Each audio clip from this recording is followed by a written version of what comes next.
American entertainment. At the start, Taylor Swift writes a song about me. Welcome back, brave explorers of impossible worlds. We are excited to have you here to continue this odyssey together. Before we continue, everything you'll hear is pure fiction. So please don't try to replicate combat techniques at home. This wonderful story and all its rights belong to its brilliant original author. We are only the messengers of entertainment. Want another dose of adventure? Subscribe to our YouTube channel so you don't miss a single chapter. And if you can't wait, our Patreon has exclusive surprises you'll love. Chapter 26 Country Bumpkin Mud Park. Yes, I have my doubts too. If they're just training him as an artist, why would they ask for guardianship? It doesn't make any sense. The woman walked out of the coffee shop and talked on the phone with her friend on the street corner, her expression worried. Far from home, alone in an unfamiliar environment, it wasn't so much like being trapped, but rather like a lamb entering a tiger's den. But then again, he just turned 14 last month. If we don't give up guardianship, he can't be taken to the US alone. This might be his only chance in his life, and I don't want him to end up like me, the woman added. I want to go with him, but I don't even have the money for a plane ticket to the US. After a while, the woman put down her phone, lit a cigarette, and paced anxiously. Then she noticed a hole in her sleeve, a hole that mirrored the fragile, precarious existence of her and her son. The woman stubbed out her cigarette, seemingly having made up her mind, and quickly returned to the coffee shop. She pulled her son away. I'm sorry, I can't accept these conditions, the woman said without turning back. Wait. This is negotiable. If you don't trust me, I can help you contact some big shots and get them to become your son's guardians. Arthur and Justin Timberlake have both shown interest in your son. I mean, they're interested in signing him, Scout shouted at a retreating figure. Arthur and Justin, the boy screamed, struggling to break free from his mother's grasp. The boy's mother was forced to stop. Boom, a thick plume of black smoke billowed from the pickup truck's exhaust pipe, accompanied by the roar of the diesel engine. The pickup floored the accelerator, pulling itself out of the mud. The massive wheels were even larger than Ryan's, making the pickup's cabin appear tiny and clunky, creating a bizarre sight of a large horse pulling a small cart. Ryan and his two companions stood at the edge of the mud pit, splashing mud onto several women in American-spangled bikinis nearby. Ryan heard several curses in southern accents. In the U.S., the city centers of big cities often have more oddly shaped people, while residents in the suburbs and rural areas tend to look more normal, at least that's how they appear. Then another monster truck plunged into the muddy puddle. Its wheels were no smaller than the first. This is a unique American custom truck culture, perfectly matching the rugged character of Southerners. Big Machine Records' logo is a monster truck. This wild truck event was more like a monster truck custom car show, with no competitive events, purely for the novelty. Ryan, however, was thoroughly enjoying it. Just like watching a large excavator, men always have a natural curiosity about these rugged machines. Taylor and Abigail, on the other hand, seemed distracted. For convenience, both had tied up their long, flowing hair. Taylor's hair was long and thick, so she could only manage a double bun. For a moment, Ryan even considered trying out the handlebars, a classic case of wanting more than he had. Anyway, both of them were quite open-minded. With proper handling, a threesome wasn't out of the question, right?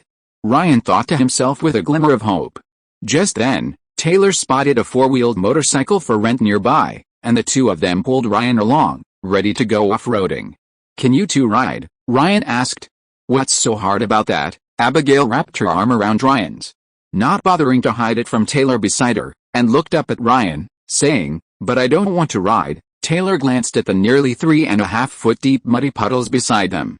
She really wanted to try riding, but her somewhat lacking driving skills made her hesitate, and she didn't want her new clothes to get muddy.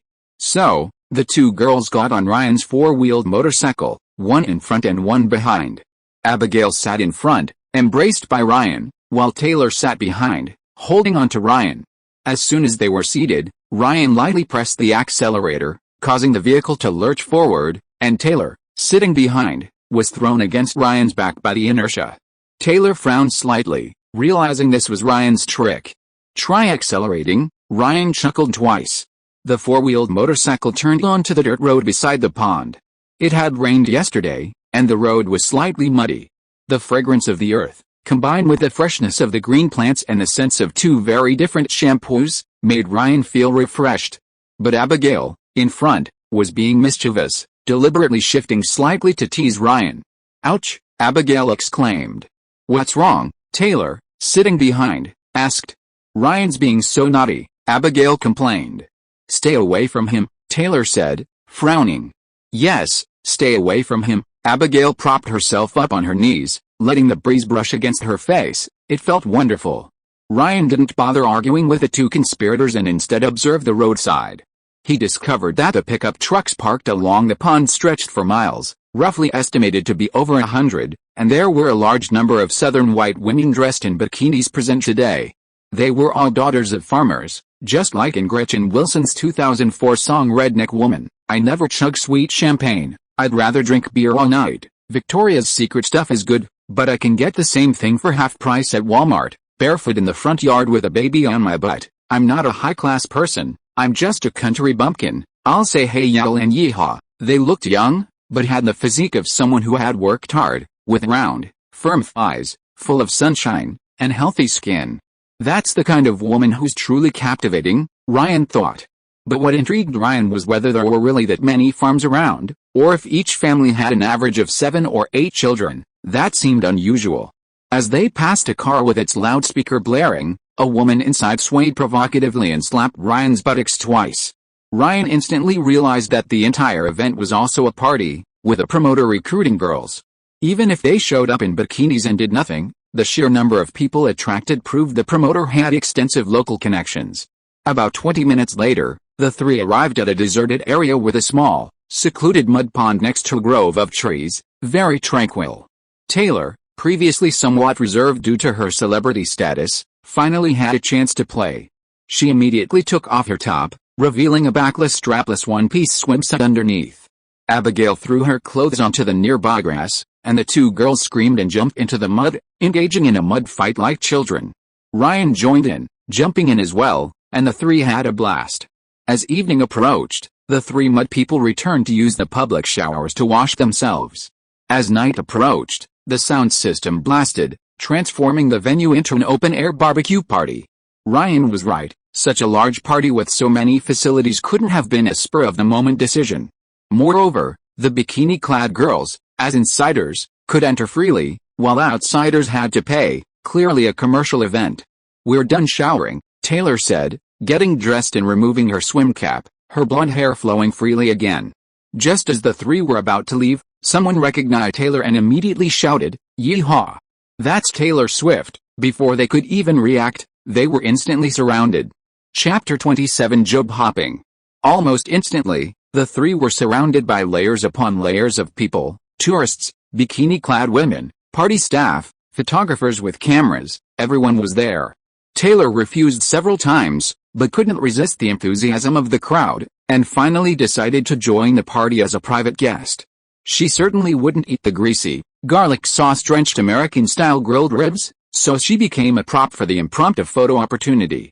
Ryan also benefited from her generosity, getting a free barbecue, which he and Abigail enjoyed immensely. "Try this," Abigail said, offering Ryan a grilled chicken leg covered in ranch sauce. Ryan tried to take it with his hands, but Abigail insisted on feeding him herself. Ryan had no choice but to take a bite, while Abigail continued eating the chicken leg that had been bitten, perhaps to get revenge for the sausage incident a few days earlier. She then had Ryan feed her the cut steak, chewing it with relish, before saying to someone behind Ryan, "It's delicious, you have to try some." Ryan turned around and found Taylor standing right behind him, his expression momentarily awkward. Taylor, still wearing a forced, professional smile, seemed to only just realize what was happening, belatedly nodding. Despite the empty seat next to Ryan, she walked around the table and sat next to Abigail. "It's actually quite good, but I can only eat this small piece, I need to stay slim." Taylor put down her fork. Abigail, used to this, didn't try to persuade her further. Ryan, however, breathed a sigh of relief. Taylor seemed quite calm. A short while later, a plump, middle-aged Caucasian woman approached the three of them. She first inquired about the food, then asked how they would get home, if they needed a car, where they would stay that night, and how many days they would be staying, all the usual questions. Noticing that Taylor rarely ate fatty barbecue, she immediately called her waiter and ordered a salad and whole wheat bread, specifically requesting simple seasoning without dressing. She treated Abigail and Ryan with the same warmth and hospitality as she had towards Taylor. Next, she subtly requested that Taylor sing a few lines on the spot, offering her a small token of appreciation. She clarified that this wasn't payment for the singing, but rather a personal thank you for her daughter's admiration and inspiration from Taylor's songs. She added that she had connections in the area and that Taylor could contact her anytime for future events, such as fan meetings. Having been polite and considerate, Taylor felt awkward about actually taking her money and went straight onto the stage to sing a cappella, eventually finishing with 2 songs. Ryan noticed the woman had stopped the photographer from recording, as Taylor was visiting as a tourist. Besides, this middle-aged auntie flitted among the tables like a butterfly, attending to everyone from 7 or 8-year-old children to elderly white men with white hair and beards, middle-aged couples, and young lovers. No one was left out. Who says foreigners lack social skills? This ordinary-looking but shrewd older sister-in-law was a perfect example, Ryan thought to himself. During the conversation, the woman even called over 2 bikini-clad women and arranged for them to sit next to a middle-aged man, their identities becoming increasingly clear. Although Taylor repeatedly refused, the middle-aged woman still arranged a car for the 3 of them to return to their hotel. Mary Entertainment Marketing Promotion Company, Mary Jane. In the car, Taylor flipped through the business card that had just been handed to him. Just a party promoter, Ryan said, sitting in the front seat. This business card is quite unique, with rhinestones along the edges. The office is in Orlando. Abigail took the card, clicking her tongue in amazement. I need to keep this card safe, it might come in handy later. My manager said that to sell 500,000 albums, you have to meet 500,000 people first, Taylor said. This mud park isn't really that interesting. How about we head back to Orlando tomorrow? There's so much more to do there, Abigail suggested. You guys go ahead. I have work to do and need to go back to Nashville, Taylor yawned. Weren't we supposed to stay for 3 more days? Abigail asked suspiciously. Taylor turned her head to the window and chuckled. Plans have changed. What about the 2 of us? Abigail asked Ryan again. In that case, let's go back to school, Ryan shrugged. Okay, Abigail leaned back and instinctively grabbed Taylor's hand. Taylor intertwined their fingers, and they smiled at each other. Clearly, Ryan's presence hadn't affected their relationship. Hi, this is Taylor. What's up, missing me again? Taylor's voice was full of energy on the other end of the phone. But I'm sorry, I can't answer the phone right now. Maybe I'm recording a song, maybe I'm sleeping in, maybe I just forgot to turn on my phone's notification sound. If you have anything to say, just leave a message in the voicemail. Beep, it turned out to be just voicemail. Ryan put down his phone, his brow furrowing slightly. He wanted to ask Taylor about MySpace. He wanted to make his page look nicer. But it had been 3 days since he returned from Florida, and Taylor still hadn't answered his calls. What's wrong? Did your girlfriend dump you? Joel, sitting next to him and drinking a blue can of Red Bull, asked. Dumped? Don't joke around. I'm the one who dumps others, Ryan scoffed. By the way, the Canadian distribution contract has been signed. When will your remix be finished? Dead Rat sent someone to Nashville, and after Tremor had a lawyer review the contract, Ryan officially signed the Canadian distribution contract for Tremor's single album. The contract stipulated that deadmau5's record company would handle the single's promotion in the region, basically, radio airplay. Given the record company's size, they couldn't offer anything more elaborate. In the record industry, radio is the most basic and direct promotional channel. Listening to radio has a long history in Europe and America. For nearly half a century, people have listened to new songs on the radio and bought physical albums if they liked them. Even with technological advancements and the emergence of television and the internet, the habit of listening to new songs on the radio hasn't changed and continues to this day. The record company was responsible for the album's packaging, including the cover and other miscellaneous tasks. Ryan only needed to handle the production of the other 2 versions, which wasn't difficult for him. Furthermore, the single album would include remixes by 2 other DJs. deadmau5 occupied one spot, and Ryan could have easily chosen a better DJ for the other, such as a more famous one, but he didn't. Instead, he gave the spot to Joel. This not only provided him with some extra income but also officially launched his DJ career. Just in the next couple of days, Joel raised his Red Bull, his other hand over his heart, and said with utmost solemnity, "Thank you, Ryan, You helped me realize my dream. Dream? Wasn't your dream to buy a big house in Ibiza? This is enough, Ryan chuckled. Don't get so sentimental, I can't handle it. Besides expressing gratitude to Joel, Ryan was also doing this for his own benefit. For example, right now, he knew absolutely nothing about the equipment, and having Joel guide him would make things much easier. Joel nodded, then suddenly leaned closer and whispered to Ryan, "You've been on the Ultra Music Festival stage? You definitely deserve a higher appearance fee. This little nightclub can't afford it. I'll ask my colleagues at Blackbird to inquire around these next couple of days. We can switch to a better place. If you are listening to this novel on a channel other than Fanfic World, it means it was downloaded and re-uploaded without effort. We warmly invite you to visit our channel, Fanfic World. There you will find the original version of this story and many other novels of various genres. We look forward to seeing you dive into a world of incredible novels." Chapter 28 Brother-in-Law. Ryan had no reason to refuse.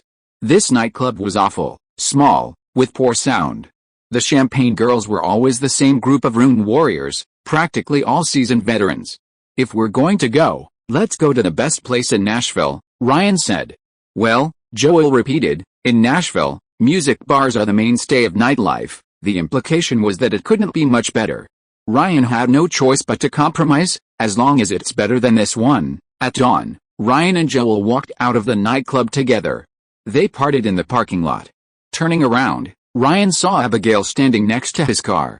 "What are you doing here?" Ryan chuckled. "I wanted to surprise you." Abigail quickly walked over and threw herself into Ryan's arms. "If I remember correctly, I just took you home before work, right? Then take me home again. Don't ambush me like that next time. It's not safe for a girl to be out alone so late at night." "Okay, I know." In the car, Abigail talked about the aftermath of the Panama City case. "Weren't those three expelled from school?" Ryan asked. "All three made the news afterward, and their identities were revealed, students at Troy University in Alabama. The guy Ryan confronted with the dreadlocks was even a member of the school's track and field team. The three were expelled, but the local sheriff was also forced to resign. Footage of him violently beating the suspect was posted online, and the local black community protested in front of the police station," Abigail said. "Both Hendersonville High School and Vanderbilt University are in the suburbs of Nashville, with little black activity." Ryan hadn't been particularly sensitive to racial issues before. "If I remember correctly, that guy was trying to run away," Ryan said. "That's right. If it were a white guy, it probably wouldn't have caused such a big reaction." "That's true. So, the best course of action is to avoid physical contact, even if it leads to the other person escaping. If your life is threatened, like if the other person is armed with a knife, just empty your magazine and take administrative leave," Ryan added. Let's not talk about this anymore. I have a 6A level competition next week. If I win, I'll most likely get a scholarship. Will you come to watch my competition?" Abigail asked. So that's why she came all this way. In the US, athletic students with good grades can get full scholarships, though the number of places is limited. "I'm working late, not in the afternoon," Ryan shrugged. "Great," Abigail exclaimed, quickly kissing Ryan on the cheek. After the car stopped in front of Abigail's house, the two lingered in the car for a while before Abigail got out. At the last minute, Ryan mentioned his MySpace, and Abigail immediately patted her chest, assuring him that she would get Taylor to help Ryan, and gave Ryan an okay sign. Ryan closed the door, only to find the living room light was still on. Usually, Therese would be fast asleep by this time. Upon entering the living room, Ryan saw Terry sitting on the sofa watching TV, a large, long-haired Maine Coon cat on her lap. Terry was still wearing her black lace slip dress. "Wait a minute," Terry suddenly said as Ryan passed by. Ryan turned his head. Terry was sitting opposite him, doing nothing, just staring at him, making Ryan feel uneasy. Terry was about to say something when she noticed Ryan's eyes involuntarily scanning for potential threats, his expression somewhat embarrassed. She immediately got up, grabbed a cardigan, put it on, and then sat down again. Her words immediately put Ryan on edge. "Tell me the truth, did you do something to offend her?" Terry's gaze was intense, as if she could see right through Ryan. "Who?" "Abigail. You ruined Abigail too." Terry's pupils contracted, as if she had discovered something terrible. Then she chuckled. "I shouldn't have cast you as the male lead in Taylor's music video, then you two wouldn't have met." "What happened?" Ryan frowned. "Last week, Terry's production company began pre-production on Taylor Swift's new album's music video. However, today, Big Machine Studios requested a change of director, a decision entirely hers considering Taylor's crucial role. This was highly unusual. The collaboration between Terry and Taylor had been incredibly rewarding for both. For 2 consecutive years, Taylor's music videos had won CMT's Breakthrough Video of the Year, Women's Video of the Year, and Most Prestigious Video of the Year awards, respectively. This boosted Taylor's fame and Terry's reputation in the industry, a win-win situation. This puzzled Terry, but then she recalled Ryan's trip to Florida with Taylor and Abigail during spring break, and Ryan's previous phone call with Taylor. Now, everything made sense. She averaged over 10 music videos a year. Losing a major client was a blow, but not fatal. It's okay if we don't film. I was actually thinking of taking a few more days off, Terry said, getting up to go upstairs. Sure enough, the next day on campus, Abigail brought bad news. Taylor was unwilling to help. Ryan nodded, having already put Taylor out of his mind. Good news came from Beatport's backend. Due to his excellent sales performance, he had risen from the current hot section to the more prominent trending section, a spot with only 40 songs. The backend showed that he was selling an average of over 1,000 copies per day, a significant improvement, and had even made it onto the website's daily bestseller list, albeit at the bottom. "Are you coming to the swimming pool to see me this afternoon?" Abigail asked again. "I have to go to rugby practice," Ryan replied. It had been almost 2 weeks since his last practice, and Ryan dared not skip it again. "Hey, DJ. Coming to practice, DJ, when are you going to introduce me to some girls from the nightclubs?" Ryan had a new nickname at school, thanks to Paul's big mouth. Now the whole school knew he was a DJ who guest performed at Ultra.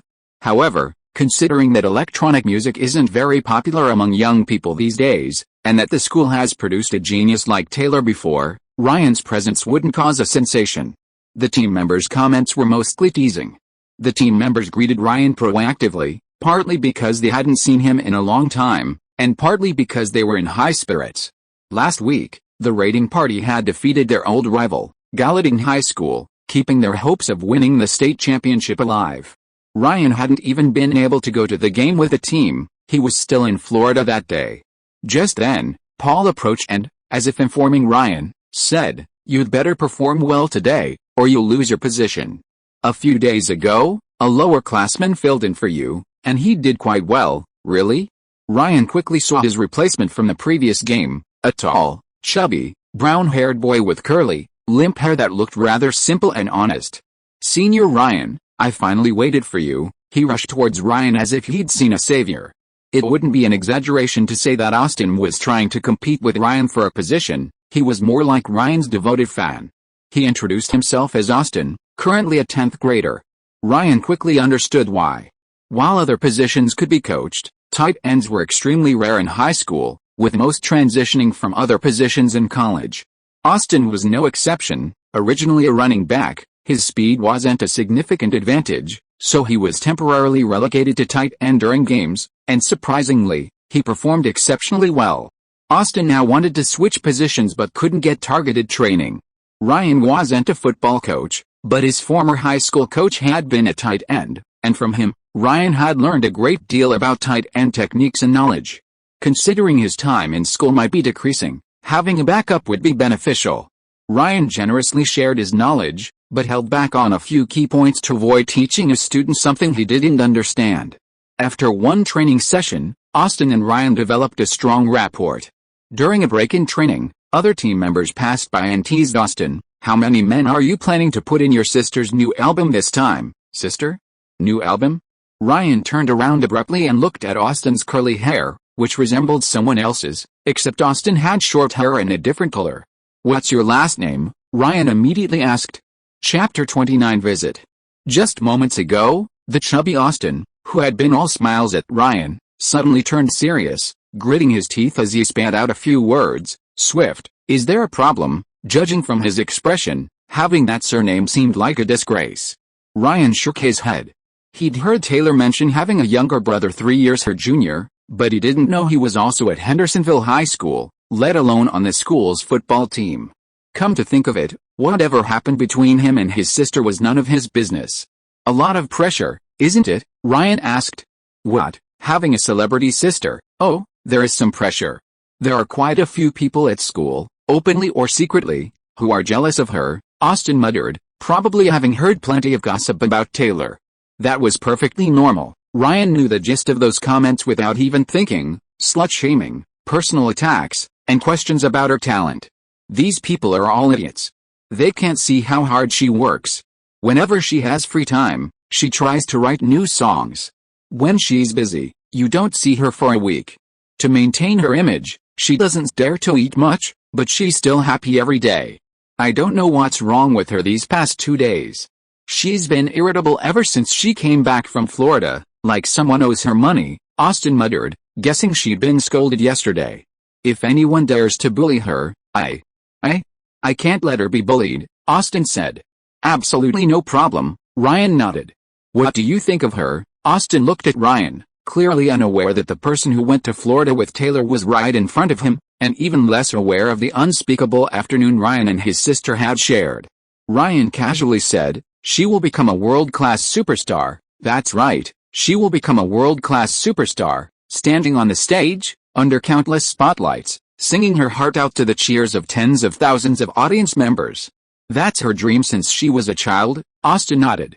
In a parallel universe, Taylor might smoothly enter an Ivy League university's finance department, work on Wall Street with her father after graduation, marry a man of similar status and appearance after a few years, have children, and ultimately choose to stay at home as a wife and mother, just like her mother did years ago. Until one day, she sees Faith Hill's live performance on TV, and wonders if she will recall the afternoon years ago when she first saw her on TV, and the dream that ignited in her mind.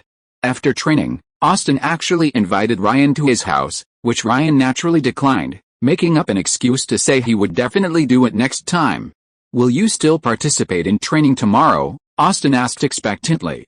Not necessarily, Ryan said. If Abigail didn't need to train tomorrow, she would tutor him. Gentlemen, there's some breaking news. The coach is taking leave tomorrow, and training is suspended for a day. Paul then came over. Ahem, Ryan, can you book a table for us tonight? We just beat our arch rivals, and the team hasn't had a chance to celebrate yet. We've all agreed that tonight is a men's night, and no one with a girlfriend is allowed. Paul excitedly let out a baboon-like sound. Back in Florida, it was he who took Ryan and the others to the wet t-shirt party. He was only a substitute in the last game due to injury and didn't contribute much on the field. But when it came to where to go for fun, he was always the first to volunteer. Does everyone have ID? Ryan asked.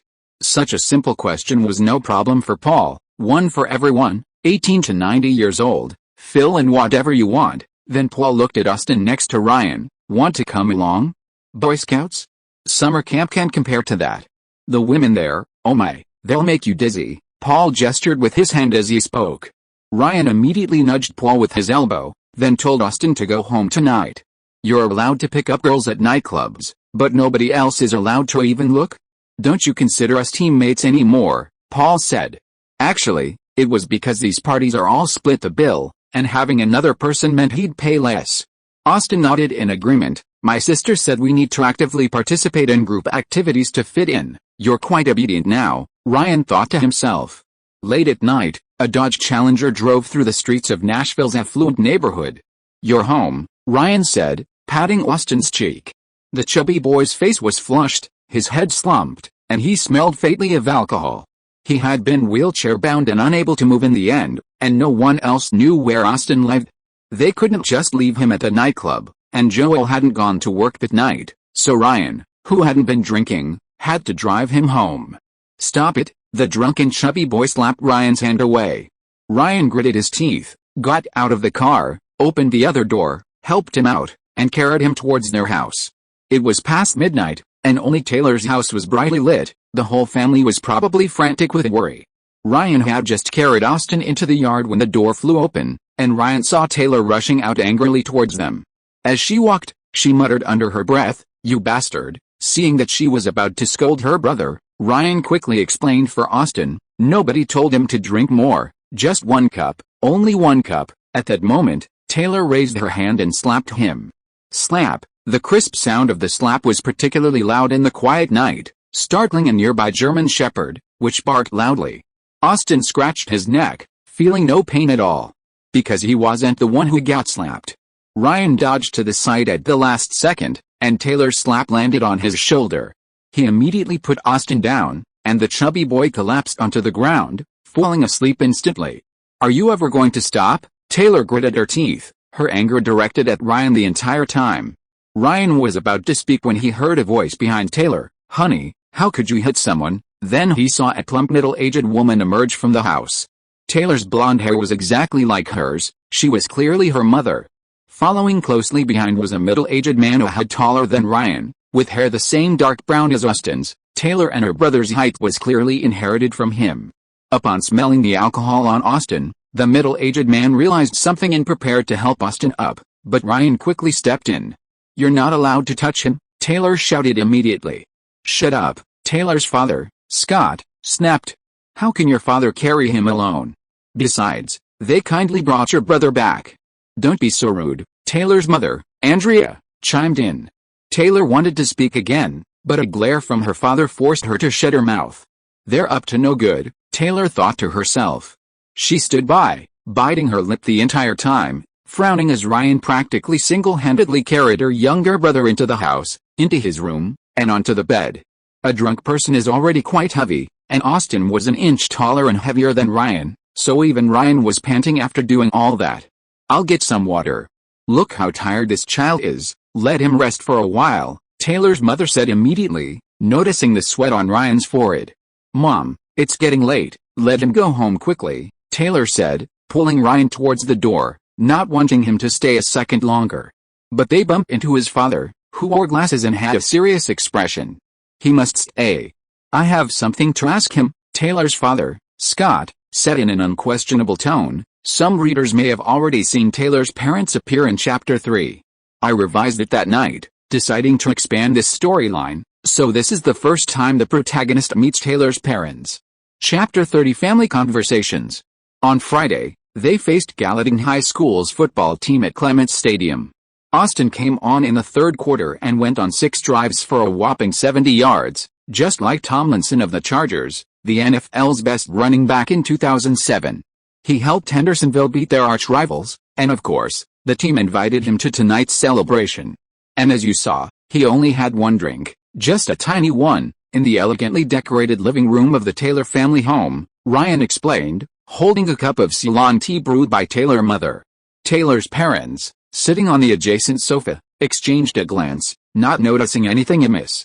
"Then why didn't you answer the phone earlier?" Taylor's mother asked, looking worried. "Maybe I forgot to turn on the caller ID," Ryan pretended to think, but actually it was because the nightclub was too noisy. "Where were you partying?" Taylor's mother asked again. "Where else would we go at night? We found a restaurant nearby." Ryan quickly changed his story. Taylor's mother nodded, relieved that Ryan had gotten away with it. Taylor's father suddenly spoke up. "You said they won the game and were celebrating. Weren't you at the game?" Ryan shook his head. "What position do you play, close end, and where were you at the time?" Taylor's father immediately asked, seemingly having caught a loophole in Ryan's words. "He was at school, studying, a transfer student, right?" Taylor immediately volunteered, sitting opposite Ryan. "Yes, that's right, you know, it's harder to get good grades at this time." Ryan nodded repeatedly. Ryan and Taylor worked together, trying to cover up the whole thing. But Taylor's father was not one to be fooled, suddenly turning to his daughter. "Do you know him?" "No." Taylor quickly shook her head.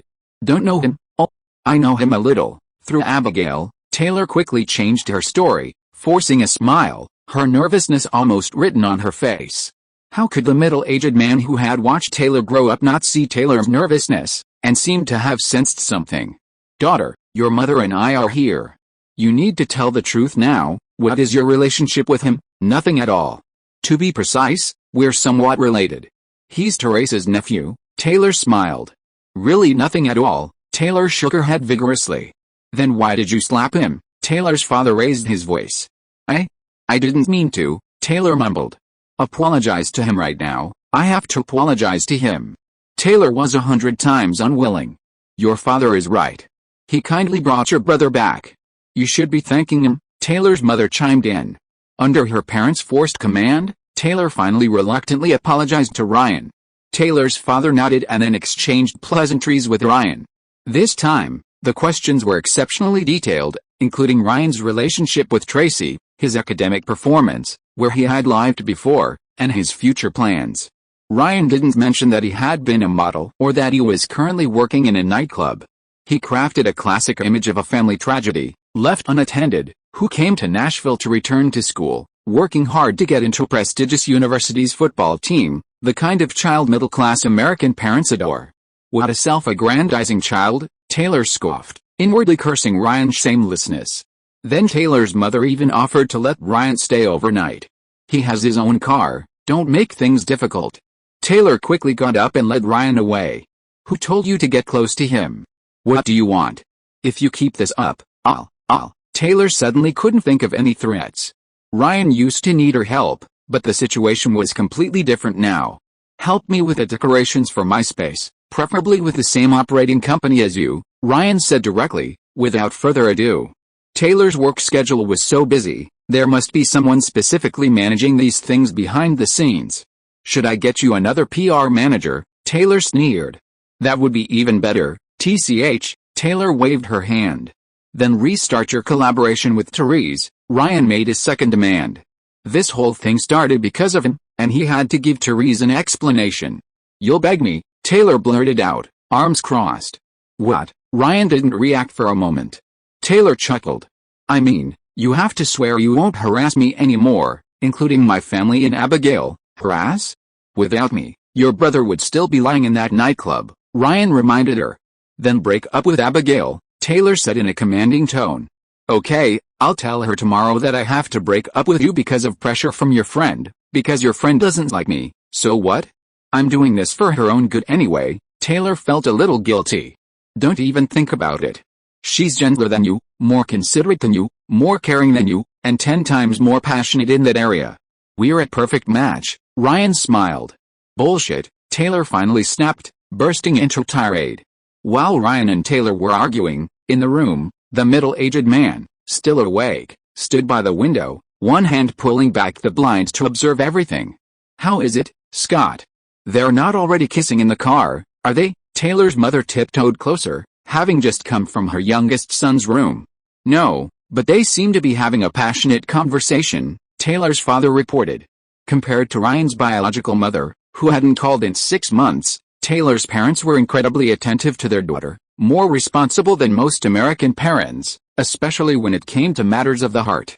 They had already sensed that their daughter and this boy's relationship was unusual, but they hadn't said anything.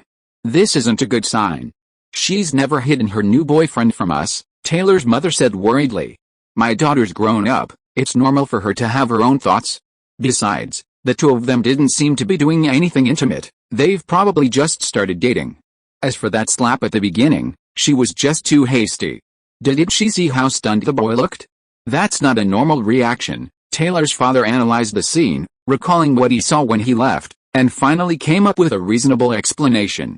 What's this kid's name again? Ryan. His height is a good match for Taylor's, he's very ambitious, speaks very politely, and even took the initiative to bring Austin back. Taylor's mother was quite satisfied with Ryan. It's just that his family background isn't very good.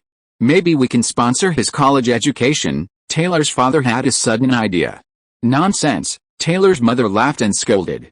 Let's change the terms. For example, I can make your brother a real close-range finisher, Ryan said, making a gesture. You can't get close to him. Taylor still held this view. Ryan shrugged, he has his own legs. And many things won't go the way you imagine, Taylor sighed, unable to refute him. Watching Ryan's car drive away, Taylor turned and went home. Is Abigail prettier than me? Is she more talented than me? I'm not falling for your tricks, Taylor muttered to herself, recalling Ryan's disparaging remarks. Chapter 31 New Song. Ladies and gentlemen, let's give a round of applause to the up-and-coming DJ Dr. Ray, who just gave a fantastic performance at the renowned Ultra Music Festival in Florida. For his latest live performance, the host, dressed in a suit and tuxedo, announced loudly. Sparse applause erupted from the audience. Following the spotlight, Ryan and Joel, both dressed in white suits, slowly walked to the center of the nightclub stage. Their attire resembled that of band members from the 1930s, retro and glamorous, but completely mismatched with DJing and electronic music. Ryan's gait was even stiff, like a puppet's. "That suit is too small for him," Abigail remarked from a nearby sofa, nestled in a soft, comfortable sofa. Sitting next to her, Taylor held a wine glass. Besides a cocktail, a cherry dangled from the rim. "They've come to the wrong place," Taylor said, taking a sip of her cocktail. The environment here was far superior to the previous nightclubs, featuring an indoor fountain, art appreciation, live instrumental music, and a huge terrace overlooking the entire Nashville cityscape. It was one of Nashville's premier upscale private clubs. As Ryan's first performance after switching clubs, Abigail naturally chose to support him, unsurprisingly bringing Taylor along. Ryan's performance, unsurprisingly, went unnoticed. The crowd preferred violins, waltzes, and jazz, not two headbanging young men.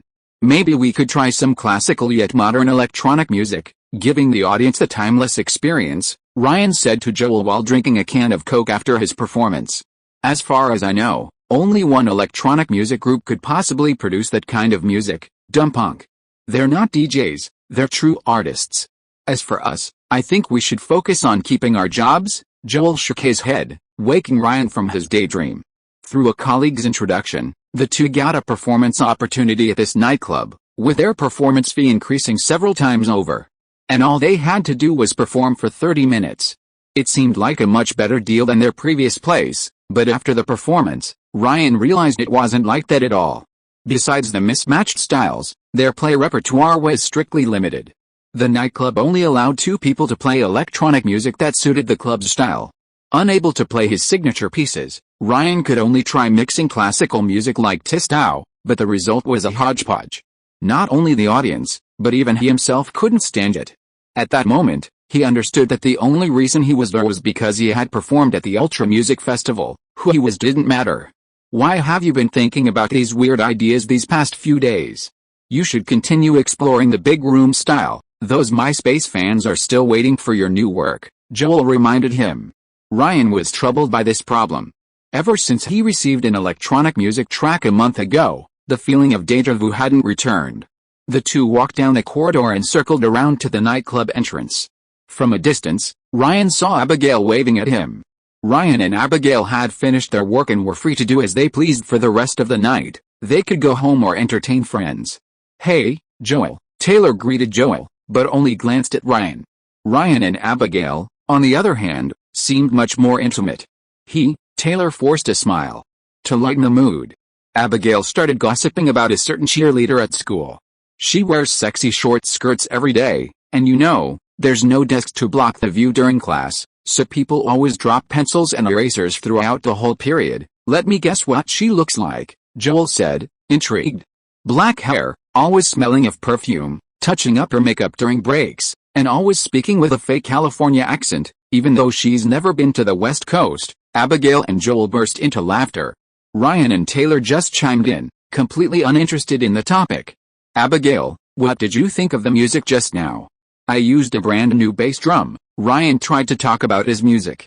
"You brought the drum up?" Abigail looked puzzled. No." Ryan looked a little embarrassed. "Oh, maybe this is what the exchange will be like when aliens are discovered on Earth someday?" Taylor chuckled to herself, thinking that Ryan and Abigail were on completely different wavelengths. Just as the thought crossed her mind, Taylor's head suddenly went buzz. Hold on. Taylor frantically started opening her handbag, breaking the zipper in her haste, and then started rummaging through the bag haphazardly. Her strange reaction drew the attention of the other 3. Joel and Ryan were confused, but Abigail wasn't surprised. "Here comes what was that?" Taylor took out a small notebook from her handbag, then pulled out a ballpoint pen, and in the dim nightclub lights, scribbled a series of notes on the messy paper. Taylor held the pen in a very peculiar way, pinching it between his index and middle fingers, clearly a bad habit he hadn't developed as a child. Taylor wrote a few sentences, crossed them out if he wasn't satisfied, then wrote a few more before turning to the next page. Occasionally, he'd look up, hum a few notes, and tap the pen on the glass tabletop to keep the rhythm. "Cool," Joel exclaimed, swaying to the beat. "Taylor's here," he said to Ryan. What were they talking about? Only Ryan remained completely bewildered. A few minutes passed before Taylor put down his pen. "Although it's just a rough draft, it already has a basic outline," Taylor read aloud from the paper. "You're on the phone with your girlfriend, and she doesn't sound happy, probably because of an inappropriate joke you made. But she doesn't understand your humor like I do. She likes to wear sexy miniskirts, while I just wear a plain t-shirt. She's a dazzling cheerleader captain, while I'm just an inconspicuous one in the audience, dreaming my own dreams, imagining that one day I'll wake up and find that the person I've been searching for was never far away, but right beside me." Taylor started reciting the chorus halfway through, her eyes intentionally or unintentionally glancing at one of the three. "If you're willing, you'll see that I'm the one who truly understands you. I've always been silently by your side, why won't you turn around and see? You belong to me, you belong to me." Chapter 32 Going to New York. Perfect, absolutely perfect. Joel was still savoring Taylor's impromptu performance as he walked out of the luxury hotel where the nightclub was located.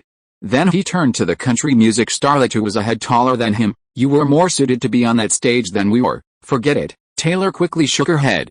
Putting aside the issue of appearance fees, her PR manager and agent would never allow her to perform at a nightclub. Joel left first, while Ryan Abigail said goodbye to Taylor at the door. "I have to have a creative meeting with Liz Rose tomorrow to discuss the lyrics of this new song," Taylor said, beaming.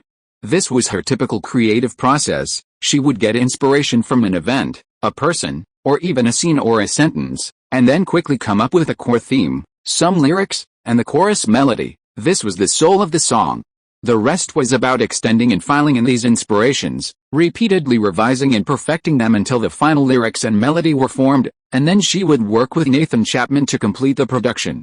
Perhaps the production of a song would take a long time, but the acquisition of the soul was often completed in a short time. "What's the name of this song?" Abigail asked, linking arms with Ryan. "You Belong With Me," Taylor replied, looking at Ryan. "Her songs are like stories. She even wrote a 300-page novel called A Girl Named Girl," Abigail explained in the car. Whether this experience honed her narrative skills or not, Taylor's lyrics followed a narrative flow approach, quite different from the emotional flow of most lyrics. In other words, calling her albums Teenage Diaries would be most fitting. Now Ryan finally understood what that really was: inspiration. Good news, a new song. Bad news, someone else's song. The lyrics flashed through Ryan's mind, seemingly about a girl secretly in love with a guy who already had a girlfriend. And the contented smile on Taylor's face at their final parting, compared to Ryan's recent creative struggles, made the difference obvious. To put it bluntly, Ryan, without the help of déjà vu, couldn't be compared to Taylor. "My parents aren't home tonight, only my brother is," Ryan, Abigail suddenly mentioned. Ryan refused outright. "I have to go back to making music," Abigail nodded, saying nothing. Back home, Therese was still awake, but unlike her previous interrogation demeanor, this time she wore a broad smile, even a hint of ingratiation. "Haven't eaten yet? I've made it all for you, come on." She practically pressed Ryan down on the table and took the food out of the oven to keep warm. Ryan looked at the appalling dish in front of him and chuckled awkwardly. "I'm not hungry." "Then try it," Therese smiled. "It's very good, don't make it again next time." Ryan swallowed, the saltiness making his throat ache. Cooking isn't that hard," Therese laughed. Yes, what do you want to eat tomorrow?" By the way, the wind is really strong tonight, don't change the subject." "I didn't offend you, did I?" Thank you. Teresa then smiled and explained the cause of the conversation. "Today, the staff from Big Machine called me again. They withdrew their request to change directors, and I'll still be directing Taylor's next music video." "How did you manage that?" "Strictly speaking, I gave Taylor a song," Ryan said. He hadn't contacted Taylor since leaving her house last time, until tonight. Even Teresa had returned to her directing position. Shouldn't the social media marketing staff Taylor introduced him to contact him too? Looking at it this way, it's even. "I understand, is your name in the lyrics? Or is there a code?" Teresa suddenly asked. "For example, in the song Should Have Said No, although no one's name is mentioned in the lyrics, the album booklet shows the lyrics as having 3 capital letters, S, A, and M, which together spell Sam." Taylor Swift has used a code in most of her songs so far, perhaps a word, perhaps a name, as her little interactive game with her fans. "I don't know," Ryan shook his head. "You need to confirm this with her, this is your chance." Terry's words jolted him awake. "Besides that, is there any physical evidence that connects you two? Like intimate photos? Or even a video? Terry raised an eyebrow. Don't joke around, Ryan chuckled. This is no joke, kid. That's how celebrities are. They provide gossip and juicy stories for bored people, and the reward is attention. A celebrity without topics of discussion is practically dying a slow death. Taylor did this very well. Do you know what her hit song was called? It's called Tim McGraw. Yes, that famous country music singer, whose father was a famous baseball player, and whose wife is Faith Hill, another celebrity, the singer of the theme song for the movie Pearl Harbor. She didn't even know Tim McGraw back then. She said her ex-boyfriend liked Tim McGraw's songs. I don't need to say more about the real reason, right? Terry hinted. Ryan thought of the song Taylor had written for him. He just needed to accidentally leak the song, and the next day, news about the two of them might be all over the internet. Then Ryan thought of his brother's indignant expression, and the rumors he'd heard about Taylor lately, that she dated to capture inspiration, that she was having an affair with Scott, and that her songs were written by other people. So, is that true or not? Terry continued to ask. No, Ryan shook his head. From this perspective, Tremor indeed lacked a hot topic and could only rely on word of mouth to spread, which would take time.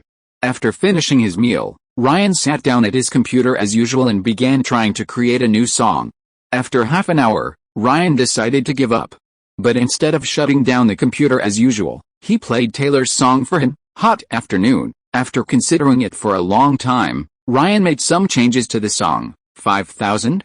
Did I hear that right? The next day, Ryan, on campus, received a call from a social media operations person introduced by Taylor, who was actually an employee of Big Machine Records. To be precise, the first month is $5,000, including a full-page front-end design for the website, decorated to match your music style, similar to Taylor Swift's personal page. After that, it's $2,500 per month, including layout, personal updates, and news aggregation. If you want blog writing services, it will be charged separately per word. This only includes the MySpace operating price. If other websites are involved, such as YouTube, there will be additional charges. Facebook Blue Label applications also require additional fees. What if I'm not satisfied with your design? You can give feedback, and we will revise it until you are satisfied. What if I'm still not satisfied? We will revise it until you are satisfied. What if I don't need the design, and only need your daily operations? That's also possible. Ryan said he needed to think about it and hung up the phone. This was somewhat beyond his expectations. The effect was obvious, but it was a bit expensive. Ryan finally dialed the number. The revenue from paid music channels combined was barely enough to enjoy before losing most of it. He needed to find a way to earn more money. He couldn't rely on this Nashville nightclub, Ryan thought. Remembering Dead Rat's promise, he immediately dialed Dead Rat's number. Of course, I still keep my word. Don't forget I still have a single album out. More attention on you won't hurt me, at least. From a business perspective, Dead Rat would definitely give such exposure opportunities to someone more aligned with his interests. But in reality, Dead Rat couldn't compare to those famous European DJs. His reputation might not be enough to monetize, so he wouldn't make things difficult for Ryan on that point. The first stop of our North American tour is a well-known nightclub in New York this weekend. We'll meet there, Dead Rat continued. Ryan then contacted Joel. Sorry, Ryan, I asked them to give us another chance, but they might be difficult to talk to, Joel said immediately. But we're not short of gigs. I'll look again, Joel said, indicating there was no need to lose heart. I've already found one. This time, we're going to New York. Chapter 33 Silly Songs. New York, Queens, JFK Airport. As evening approached, the group of Dead Mouse, a nickname for Ryan and Joel, who had been waiting for 3 hours at the designated meeting point, finally met the belated Ryan and Joel. The two looked extremely disheveled. Ryan's hair was messy, beads of sweat glistened on his forehead, he carried 2 travel bags in his left hand and a suitcase in his right. Joel's glasses were missing, and his sleeve had been torn off. He was panting heavily. The New York subway is like a maze.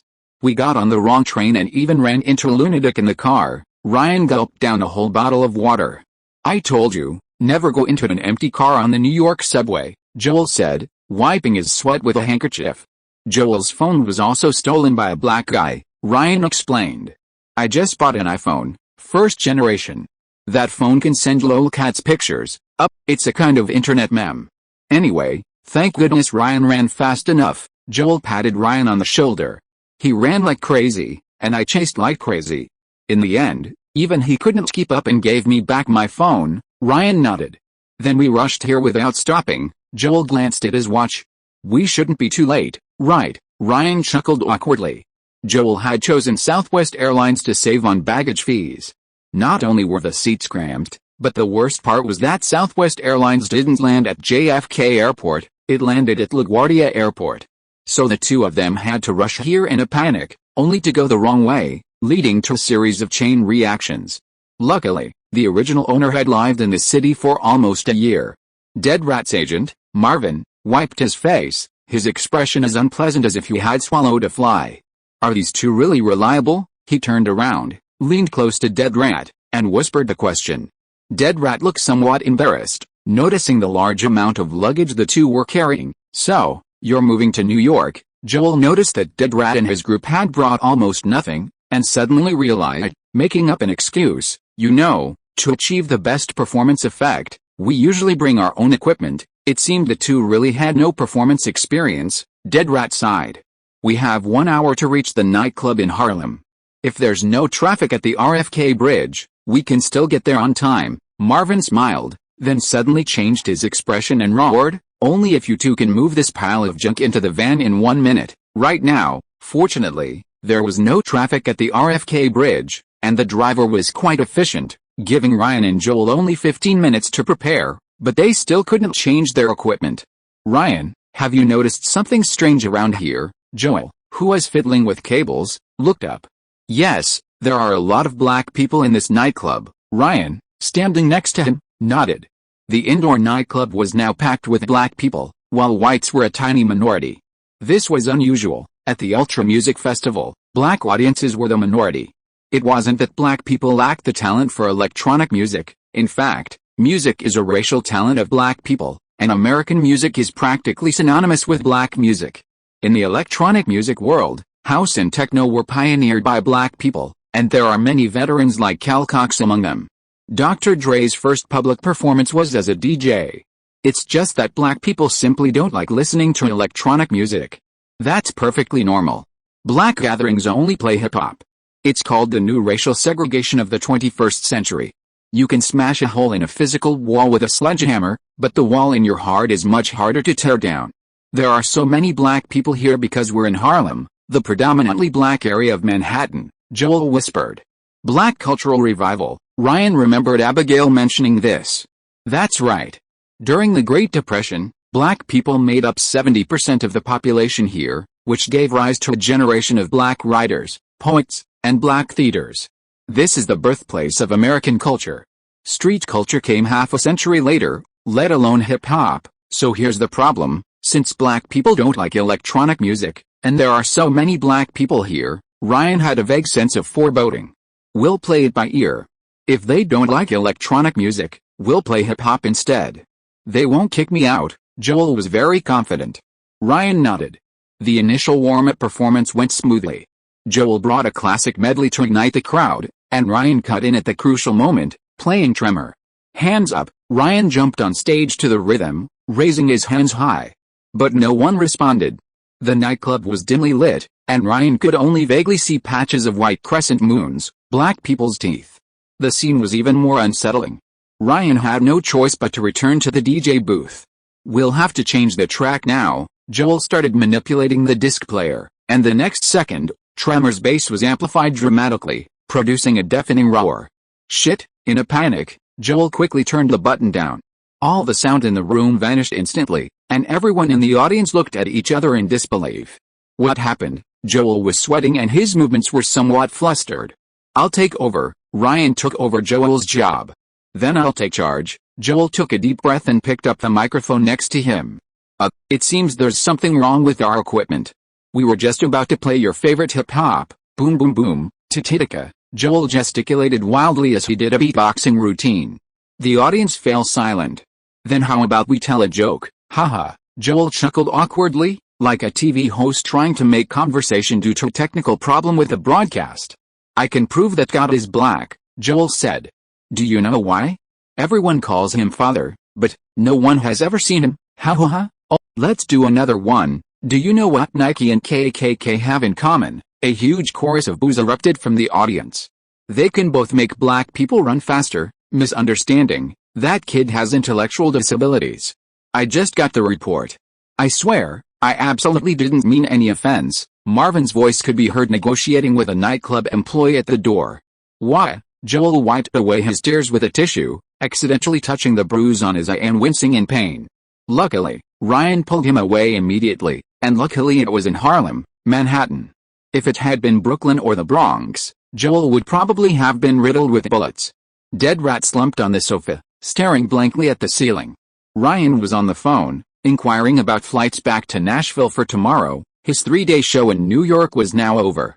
After a while, Ryan walked out of the room alone. And as he closed the door, Marvin's roar could still be heard. Idiot. You've ruined everything. Ryan crossed a corridor and returned to the back of the nightclub stage. He needed to find the right moment to retrieve the electronic music equipment placed on the side without angering the black men. That was Joel's most valuable possession, more expensive than his car. The electronic music performance had been cancelled, and the nightclub had now become a sea of hip-hop music. Ryan saw several black female dancers performing a hip-shaking dance on stage. The nightclub had also turned into a dance hall, and Ryan saw many people dancing a special swing dance originating from Harlem.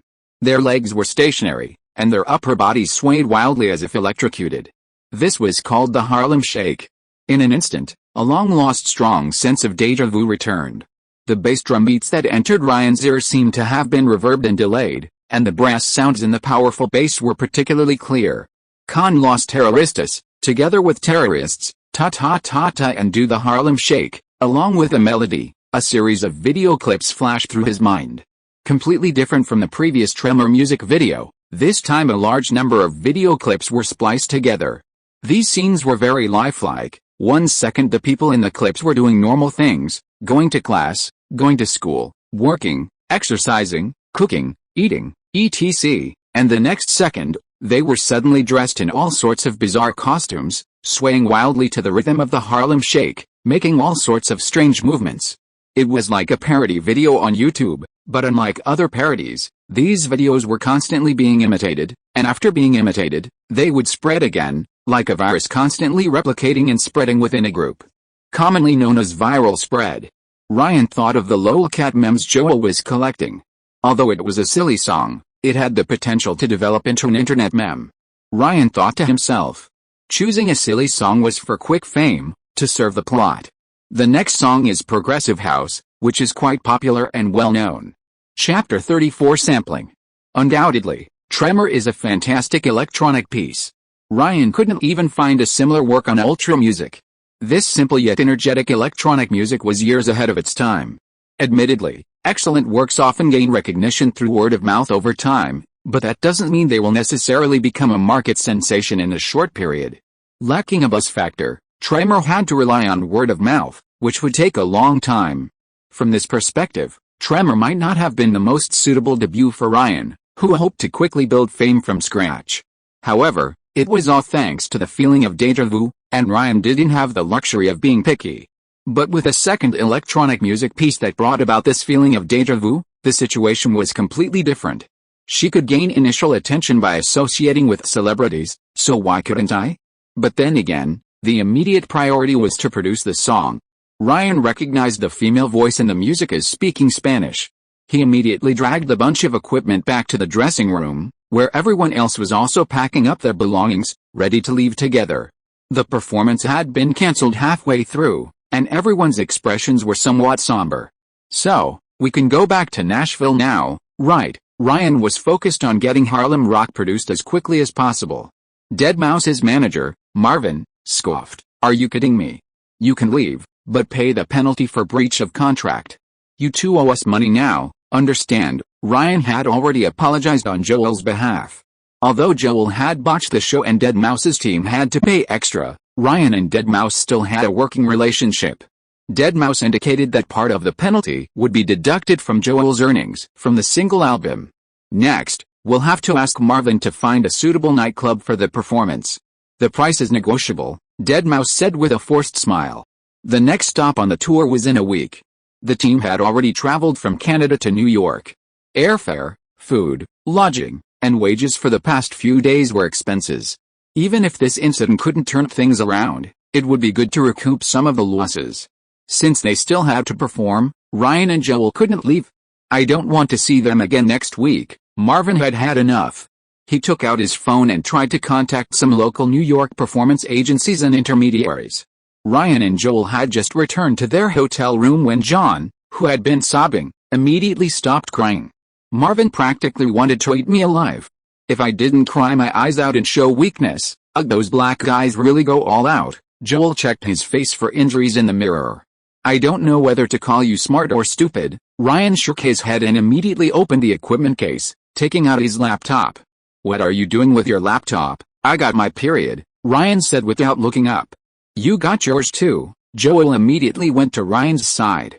After a month of intensive mixing practice, Ryan was no longer the electronic music novice he once was. Under Joel's watchful eye, Ryan began to operate with fluid grace. This song used an 808 bass drum, interspersed with snare drums and clapping, and a little hi-hats, Ryan recalled, his hands moving crisply and cleanly. The main track uses brass synthesizer sounds commonly found in trap music, seemingly layered with various effects. "I think it's distortion, and there should also be reverb and delay."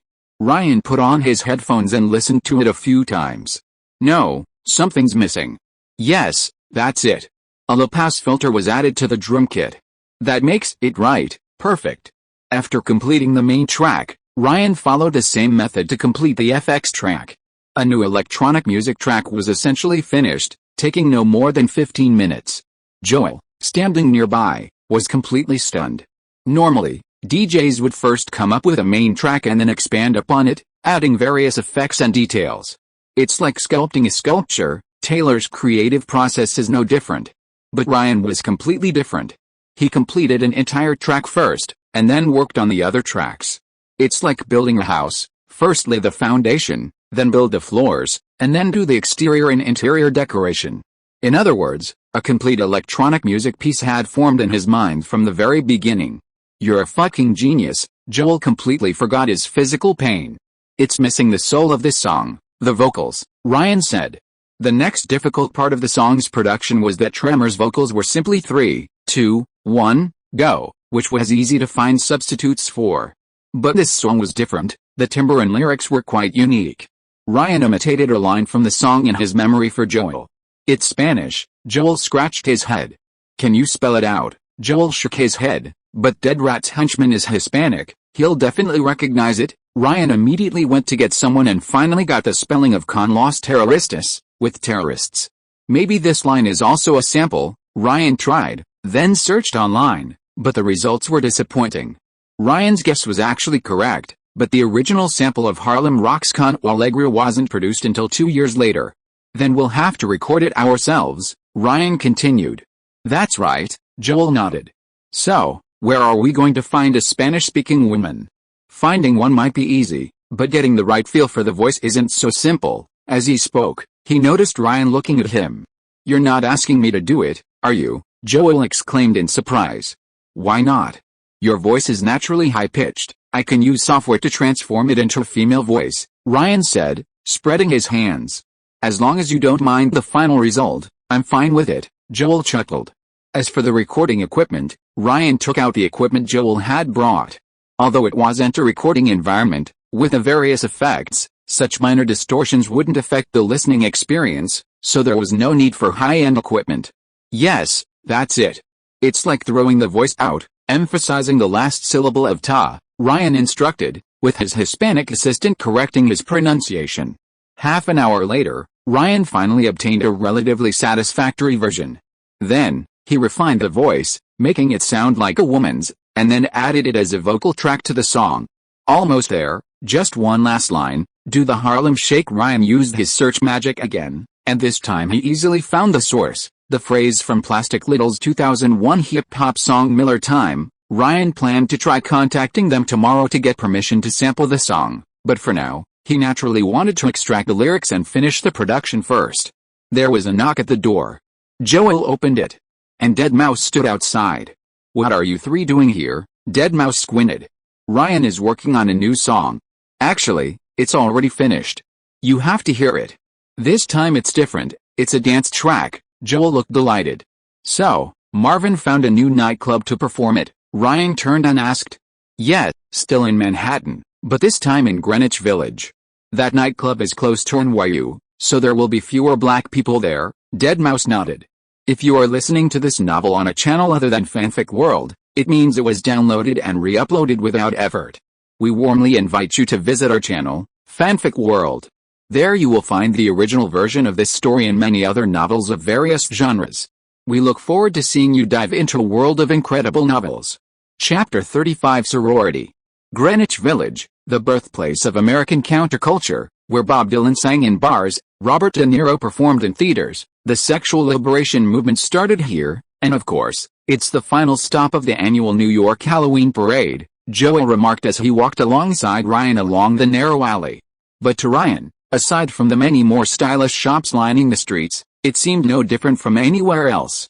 Until a man walking a dog approached from the opposite direction. He looked like a man, but was wearing women's underwear on his upper body and tight women's shorts on his lower body. The two rounded a corner and saw a poster on the wall depicting two muscular men with bondage elements, behaving intimately towards the camera, with a tagline, "You are kink positive, your healthcare should be too." It was a reminder to be hygienic when playing alphabet games. For Ryan, a staunchly straight man, this poster was nothing short of mental pollution. Putting aside these shocks, the shops lining the streets of Greenwich Village are relatively normal. After all, it's a popular tourist destination for people from all over the world. There are many chic restaurants and bars, as well as shops with a cultural atmosphere, such as coffee bean shops, vintage clothing stores, and old record stores. Ryan wasn't particularly interested in these. Of course, all the usual New York elements were there: homeless people lying in the shadows of corner buildings, mentally ill people standing at intersections talking to themselves, an old lady bending over and rummaging through a trash can for plastic bottles, and forlocks on bicycles parked on the roadside. This reminded Ryan that he was still in New York, and not somewhere else. Ryan was actually quite familiar with this place. During his nearly 1 year in New York, the original owner had visited several times with 3 different girlfriends, all of whom were small-time models like him. Besides that, the original owner also had a few model friends here, but Ryan didn't plan to contact them this time in New York. This time, the team had ample preparation time, so Ryan and Joel took advantage of the free time to wander around the area. On their way back, Ryan saw several neoclassical high-rises with purple New flags hanging on their exteriors, indicating that the buildings were part of New York University. Ryan then recalled the Harlem rap imitation videos in his mind, some of which were clearly filmed on a university campus. Joel glanced at the time. Seeing that evening was approaching, the two prepared to return to the nightclub for their DJ performance that night. New York University, Tisch School of the Arts, double dorm room. "Elizabeth, what are you going to wear to the event tonight?" Her roommate knocked on the door and asked. Didn't we just get back from Punta Cana, a tourist city in the Dominican Republic?" Elizabeth pouted. "That was spring break. Tonight is the vice president's birthday, you have to go. It's at that lost nightclub near the school," her roommate reminded her. "I don't want to go, I'm not feeling well," Elizabeth explained. "Then we won't drink. The fraternity coordinator has contacted a bunch of younger students, and I heard there are a few really handsome guys too. Don't blame me for not inviting you," her roommate reminded her. Elizabeth, who had just broken up before spring break, shook her head. "I'm not interested." "Then don't you want to run for head of the activities department? It looks like there might be a second round tonight, which is your chance to show off your organizational skills," her roommate added. Okay, Elizabeth closed the door, put on some light makeup, and then slipped on a baseball jacket before heading out. "Wearing that? Aren't you afraid of being stopped by the guards?" her roommate teased, though she was wearing a figure-hugging dress. "I'm on my period, let's go," Elizabeth urged. The two met up downstairs with the other people attending the vice president's birthday party that night. It was all girls. Just like how women are absolutely forbidden from entering fraternities, men are equally forbidden from entering sorority. Elizabeth's sorority was called Pi Beta Phi, Greek letter Pi, Greek letter Beta, Greek letter Phi, the first national sorority in the United States, with over 300 chapters and alumni organizations across the US and Canada, and more than 20,000 members. After the bespectacled vice president appeared, The group marched off to the nightclub. Elizabeth mingled among the women and easily entered the Lost Club. Someone had already reserved a booth on the second floor, and soon the guys who had come with her for the birthday party arrived. One of the men kept trying to flirt with her, but she coldly rejected him. Then, she saw her ex-boyfriend, whom she had just broken up with last week, on the dance floor. Even worse, he was standing next to a beautiful dark-haired woman whom Elizabeth recognized. "I'm so angry," he said. "We were just friends." "Fucking shit." Elizabeth clenched her fists in anger. Her roommate quickly comforted her. The furious Elizabeth wanted to gulp down her drink, but considering her health, she put it down. Not bad. Joel watched the New Yorkers swaying and bobbing on the dance floor, his heart finally at ease. Because of his facial injury, he could only stand off stage. Ryan, on the other hand, performed a full-fledged live DJ set for the first time, seamlessly transitioning between songs and building rapport with his words. He handled everything with ease, culminating in a powerful rendition of Tremor. This brought a satisfied smile to Joel's face as he began recording Ryan's performance on his phone. This was Ryan's request. He said he would edit the footage and share it on social media to interact with his fans. Ryan successfully completed his part of the performance and left the stage amidst cheers from the crowd. Next up was deadmau5, who was actually the star of the show. Ryan was merely warming up the crowd. The lights dimmed, and deadmau5's helmet began to glow, signaling the start of a new performance. Ryan had already come to Joel's side. After reviewing the footage, he approached a nightclub staff member, and the two whispered amongst themselves. "Don't wander around here, I'll be right back," Ryan told Joel, then turned and left. The dazzling fireworks stood out starkly in the dark nightclub. Several male waiters stood in front of tables, holding up signs with the ace of spades printed on them and swaying them to the rhythm, attracting attention from those around them.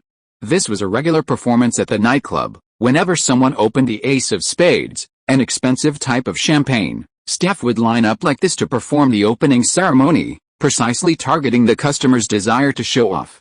If a male customer ordered a drink, several scantily clad female waiters would appear. Conversely, if a female customer ordered a drink, it would be like this. This time, the usual opening ceremony had an extra element. The DJ who had just been performing on stage carried a tray and placed the drink on the table. Having the DJ personally present was obviously a much bigger spectacle than that of ordinary waiters.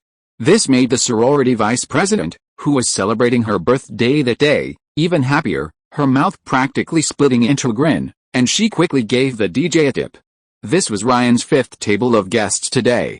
He casually offered to take a group photo with them and then naturally struck up a conversation with the female college students. "Then I must wish the president a happy birthday, the Pi Beta Phi sorority. I heard it's a national sorority with 20,000 members? That's impressive. Do you have a second party later?" "Oh, I see." Ryan had somehow found himself seated among the female college students. He wasn't after the tips, he was looking for people, New York University students, preferably outgoing and capable of forming an organization.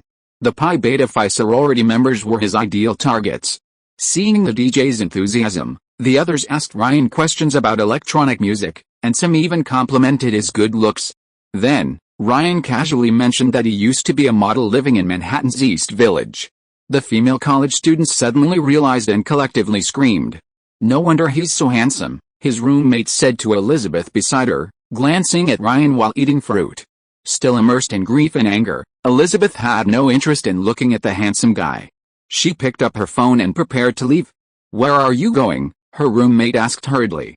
"To the base to set up the party." Elizabeth shook her head, wanting to end all this quickly and go back to sleep. Chapter 36. Elizabeth. In the darkness, the fifth floor of a low-rise dormitory building on the NYU campus was brightly lit. Universities with large campuses often provide separate villas for fraternities and sorority-like Greek lifestyle organizations as venues for their daily activities. However, NYU, located in Manhattan where land is incredibly expensive, didn't have such facilities, but it did allocate an entire floor of an old dormitory building for Pi Beta Phi as their activity base. "Where are we?" Ryan asked on the phone amidst the loud music. Inside the lobby, a chaotic scene unfolded. The first half, spent in a nightclub, had left everyone slightly tipsy, while the second half, an indoor party, had completely let loose. Various new and old party drugs, red and white, food, drinks, and aerosols, were on full display. Don't underestimate NYU students, their private revelry rivals that of rave parties. Ryan, when are those model friends you mentioned coming? Ryan had just hung up the phone when the vice president hugged him from behind. Almost there, Ryan said, slowly prying her arms off. 10 minutes later, several male models who had worked in New York City arrived downstairs. Each was tall and handsome, with piercing, deep-set eyes and incredibly well-built physiques. Everyone's here. Ryan handed each of them a few bills, the sorority's appearance fee paid per person, with Ryan taking a cut. Of course, this was only for their presence. He had no say in the matter of the sorority members or the male models. You've grown a beard? Piero, Ryan asked one of the models. This man was about Ryan's height, with a full beard around his cheeks and mouth, looking very masculine, though actually younger than Ryan. The stylist's idea, he said with an Italian accent, the typical Italian handsome man, looking like a Renaissance sculpture, sculpted features and deep-set eyes. He had dropped out of school at 16 and come to New York alone, sharing an apartment with the original owner for a time. It's the vice president's birthday today. Just say it was my idea to have you spend more time talking to her. Ryan pulled out 2 extra bills and gave them to him. What does she look like? Piero asked. Braces, short hair, red-rimmed glasses, dressed like a 40-year-old woman, Ryan described. Piero's pupils contracted, but in the end, for the sake of the money, he nodded. With everything arranged, Ryan saw the group off to the elevator and prepared to leave the campus first. Just as he was considering whether to have Joel pick him up, he heard a voice behind him. Do you need me to walk you out? It's quite a maze in here. Ryan turned around and saw a girl with golden brown hair, emerald eyes, large eyes, a high nose bridge, and a square face with no flaws. Objectively speaking, she was prettier than Taylor and was nearly 1.7 meters tall. Ryan nodded, and the two walked side by side on campus. I thought you'd stay upstairs. A few people seem to like you. As if to ease the awkwardness, the girl suddenly spoke. I have to go back to making music. Ryan made up an excuse. The upstairs was so messy, he didn't want to be photographed or videotaped and then posted online. What about you? Why are you out too? Ryan asked. I don't like the air up there, she said slowly. A while later, Ryan and she parted ways at the school gate, neither of them exchanging names. The next morning, Ryan reappeared at the sorority's base. He pinched his nose and entered a room, where he saw Piero and the vice president lying on a mattress on the floor, surrounded by a pile of trash, toilet paper, used urine bottles, and small umbrellas. Ryan went over and woke the vice president. She gave a strangely smelly yawn, and when she saw Ryan, she proactively raised her hand to greet him, seemingly having had a pleasant night. I know many models like Piero. If the sorority needs it, I can fill several MPVs, Ryan told her. But I also need the sorority's help with something, just a small thing. I want everyone to get together and film a prank video with my dance music as background music, Ryan said. You want to promote your music? She was smart and guessed right away. Not only that, but also the sorority, Ryan told her the video idea. She scratched the back of her head with her pinky, glanced at Piero who was still asleep beside her, and didn't refuse. You'll have to talk to the event director. This position is vacant now, so you can contact a girl from the performing arts department named Elizabeth. Her contact information is on the roster outside. Just say it's my arrangement. She tapped her forehead with the edge of her palm, clearly still suffering from a hangover. Ryan then woke Piero up, and he reacted much more quickly, getting dressed in a flash. You'll have to pay more. Piero looked like he was about to cry. Maybe the vice president likes steel wool. I just asked you to chat with her. I didn't ask you to do anything else, Ryan said. I'm not, to tell you the truth, I'm practically unemployed myself. Faith is completely focused on a 16-year-old model, practically showering her with all the company's business. She treats her like a daughter, Piero complained. Faith, who manages the modeling business, is the younger sister of the co-founder of Next Models. No agency would complain about having too many job opportunities, especially since male models can't wear women's clothing, at least not now. 16, that's right, she rose to fame after walking the runway for Calvin Klein's women's ready-to-wear collection at last year's New York Spring Fashion Week. Ryan ignored his rambling, flipped through the roster, and finally found the name Elizabeth. In the West, many people share the same name. Rosters usually include the surname. Strangely, Elizabeth's surname was blank, as if she deliberately didn't want others to know. The following afternoon, Greenwich Village, Manhattan, Washington Square Park. "Oh, it's you." Ryan recognized Elizabeth as the person who had led him away from the campus the previous night. "So it's you?" She also seemed somewhat surprised. After a brief exchange of pleasantries, Ryan noticed a large group of students walking into the park, mostly college students. "I didn't originally intend to invite so many, but I didn't have classes this afternoon, and I thought it would be fun, so I brought them all," Elizabeth explained. The main reason was Ryan's good fortune. The sorority girls were actively involved in various social activities and were quite well dressed.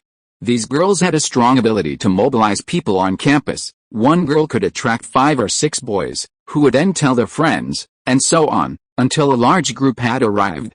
This suited Ryan perfectly. The more people, the better. Everyone stay on the lawn, move around casually, sit and read, lie down and sleep, walk around, just treat it as a rest in the park. Elizabeth directed from the steps of the iconic fountain in Washington City Park, holding a megaphone. Another person stood on a ladder nearby, filming with a digital camera. Although the large number of people made coordination difficult, the camera itself was very simple. The first part of the filming was completed in just a few minutes. Next came the second part, a chaotic dance, which required people to change into all sorts of outlandish costumes, cosplaying as Teenage Mutant Ninja Turtles, Superman, Dragon Ball, or holding all sorts of unrelated objects. In short, the more bizarre and abstract, the better. "Dance even crazier," Elizabeth shouted anxiously. "How can we dance without music?" someone complained. This snapped Ryan out of his reverie. Standing nearby, he took out his phone and placed it on the megaphone. "Do the Harlem Shake." Chapter 37 hints. After half an hour of filming, the NYU version of Harlem Rock was finally finished. As for editing, Ryan approached Elizabeth. "It's best to leave that to us," Elizabeth said. "And the release, that's our job too," Elizabeth continued. "Thank you for your help," Ryan nodded quickly. Finally, Ryan gave her his phone number, and they parted ways in the park. Ryan returned to the nightclub. The performance in New York wasn't just one day, but 3 days. Adding the day he spent in Harlem, Ryan wouldn't be able to return to school until Wednesday. In the lounge, Ryan only saw Marvin. "Meeting you two is really..." Marvin was still brooding over what happened before, then changed the subject. "But compared to that idiot, I have more faith in you, even though you've caused me no shortage of trouble. Check out Beatport, you'll be pleasantly surprised." Marvin was sitting on the sofa in the lounge, one leg crossed over the other, his gleaming leather shoes jingling. Ryan did as instructed, and soon saw his Tremor on Beatport's 24-hour best-selling chart. Although it was only ranked in the 50s, the back-end showed that over 3,000 copies had been sold yesterday.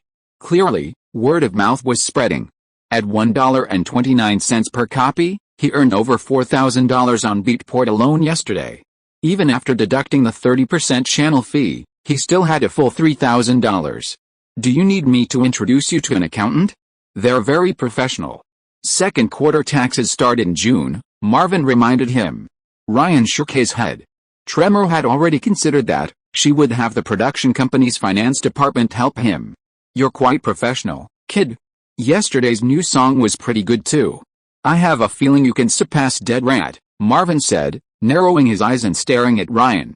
He had also seen the live performance yesterday. As an industry insider, he vaguely sensed that this young man was different from other young DJs. Although his movements were stiff during the performance, the electronic music he produced was excellent. "Let me formally introduce myself. My name is Marvin Zimmerman, and I currently head WME's Global Electronic Music Division. Same surname as Dead Rat, but don't worry, he's definitely not my illegitimate son," Marvin chuckled. "A big company?" Marvin shrugged.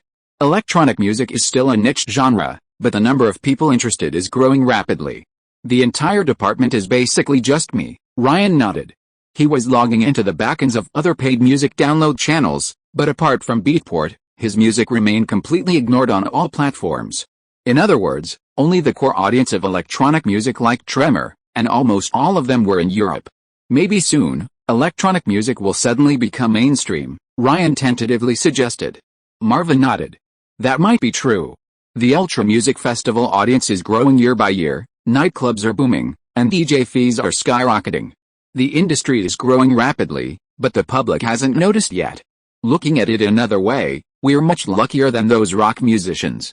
Electronic music will definitely produce true superstars, maybe someone else, maybe you, Ryan, we can continue working together, right? Marvin suddenly said. In his eyes, Ryan's potential was far greater than a dead rat. When are you coming back? Abigail's voice came through the phone. It was late at night. Ryan, having finished his performance, was having a late-night snack with Joel, eating a local American-style modified Chinese dish, orange chicken, which was cloyingly sweet. I'll be in Nashville the day after tomorrow, Ryan said. That way I can still make it to my swimming competition, Abigail said excitedly. That's great, Ryan replied casually. To her surprise, Abigail abruptly changed the subject. What's so great about it? The competition's already over, and you don't even know the exact time, so, what was the result? Ryan was taken aback. His mind had been preoccupied with Harlem's Shake for the past 2 days. I luckily got first place, Abigail said smugly. That should give me a good chance of getting a scholarship.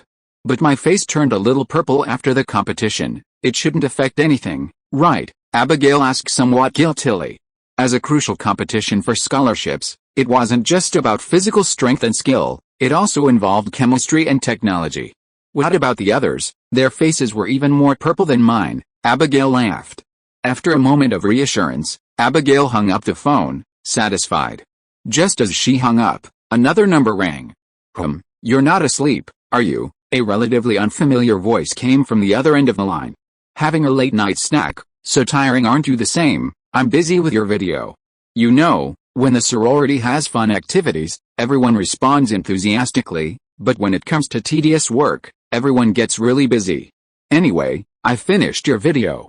Give me your email address, and I'll send it to you, Elizabeth said on the other end of the phone. No problem, Ryan then hung up the phone. Joel, who was next to her, had already gotten up and was looking at Ryan's Facebook. Facebook was already circulating among American college students in 2004, and by the end of 2004, the number of users had exceeded 1 million. In 2006, Facebook officially opened registration to users aged 13 and above, and now it has more than 100 million official users.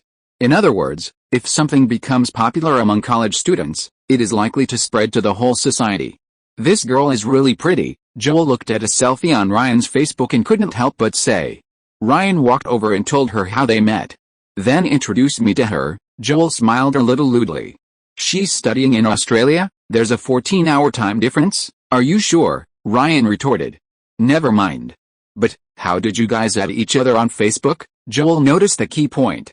She asked if I had Facebook, so I gave her my account. It's that simple. Shit, and you even commented are you there? Let me see your legs under her photos. You're shameless, Joel scoffed. Everyone has a pursuit of beautiful things, Ryan smiled. Did she send you any? Ryan shook his head repeatedly. It's not that I want to hog the benefits, but I'm afraid you'll get caught up in it. It's all for your own good. Just then, Ryan's phone rang again. How many women call you every day? Joel muttered, continuing to open Ryan's MySpace, searching for any pretty fans. Hello, Ryan had already answered the phone on the other end. Still not asleep?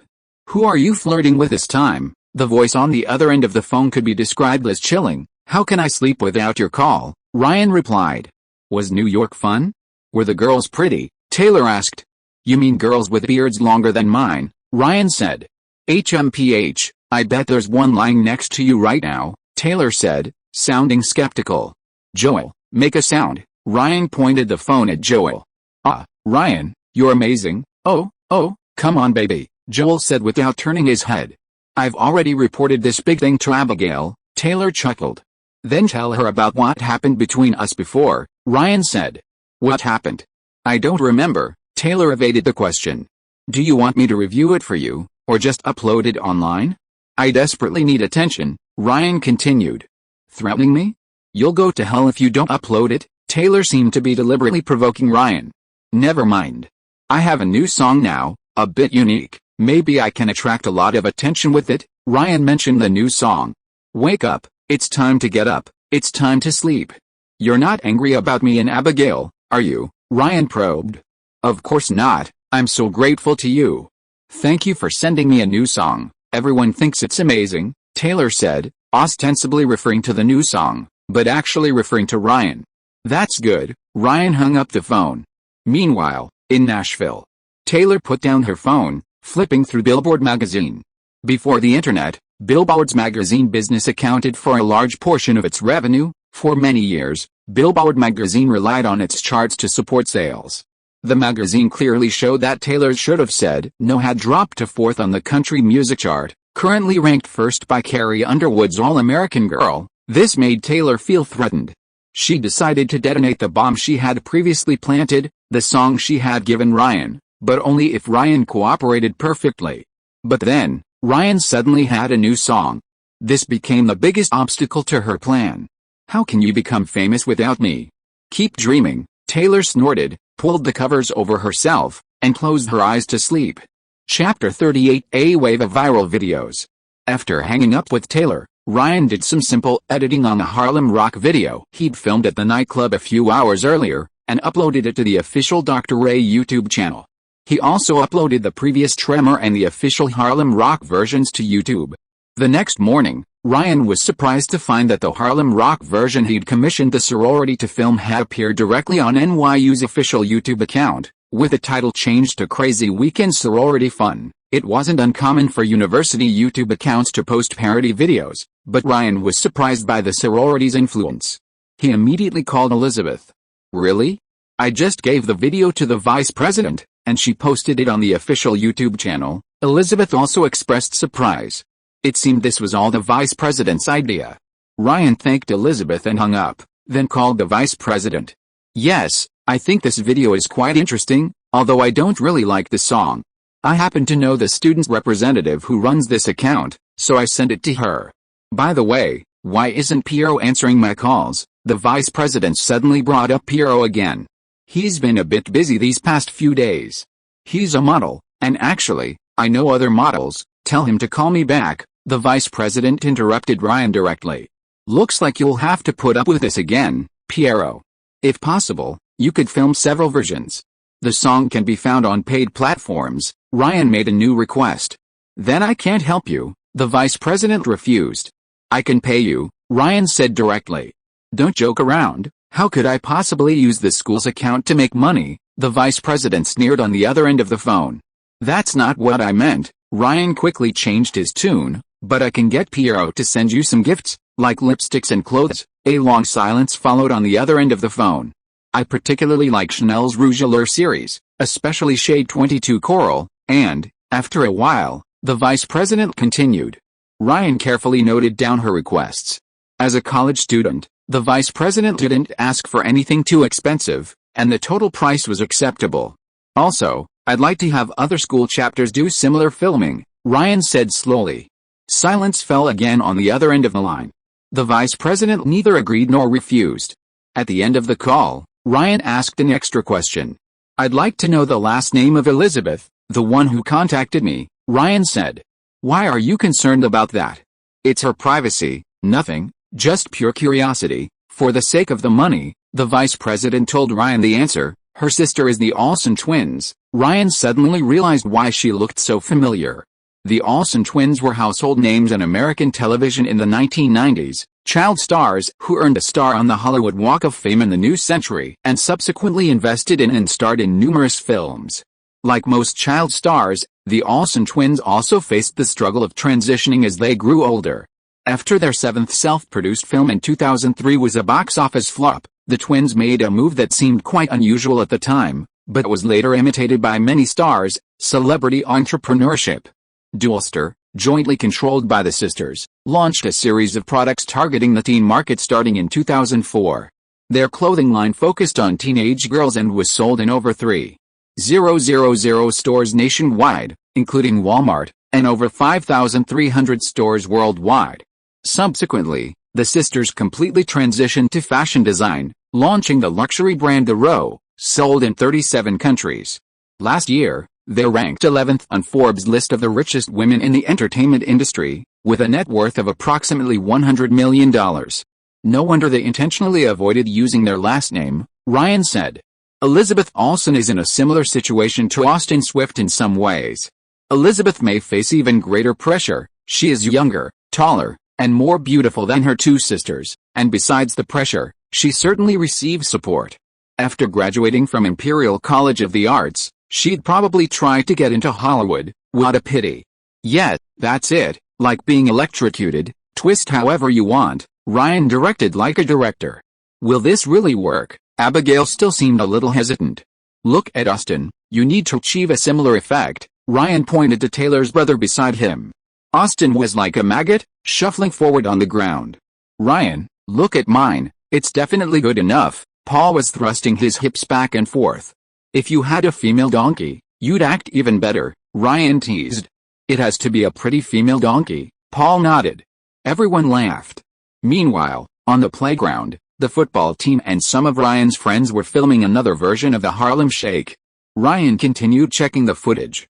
Abigail seemed to have something to say to him, but after thinking for a moment, she didn't speak. I'll be busy these next few days, I'll spend time with you in a couple of days, Ryan said without looking up. Abigail nodded emphatically. How's the result? Terry plugged the USB drive into the computer. The video inside was the Harlem Shake office version filmed at the production company. Ryan had mobilized everyone he could, including Terry. Terry hadn't said much after hearing the idea, and had produced a filmed version that evening. As expected of the director, Terry's version was already edited and ready to be uploaded. Can I post it from your personal account? Ryan tentatively asked. Terry shrugged, assuming I can remember my password, then she changed the subject. I also contacted Billy Ruselis today. I directed his Real Gown music video. You should know his daughter, Hannah Montana, her name is Miley, Ryan reminded her. If the Olsen twins were household names as child stars 10 years ago, then Miley is the Olsen twins of today, a Disney-promoted teen idol.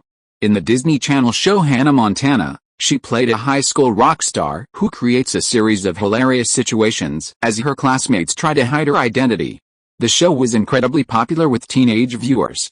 Off-screen, Miley Cyrus also released an album under the stage name Hannah Montana, which sold 320,000 copies in its first week last year, debuting at #1 on the Billboard 200 albums chart. In contrast, Taylor Swift's debut album only sold tens of thousands of copies in its first week, making the comparison a crushing defeat. Of course, this success is inseparable from Disney's support. As the saying goes, fortune comes with a price, and Disney has now entered a period of intense exploitation.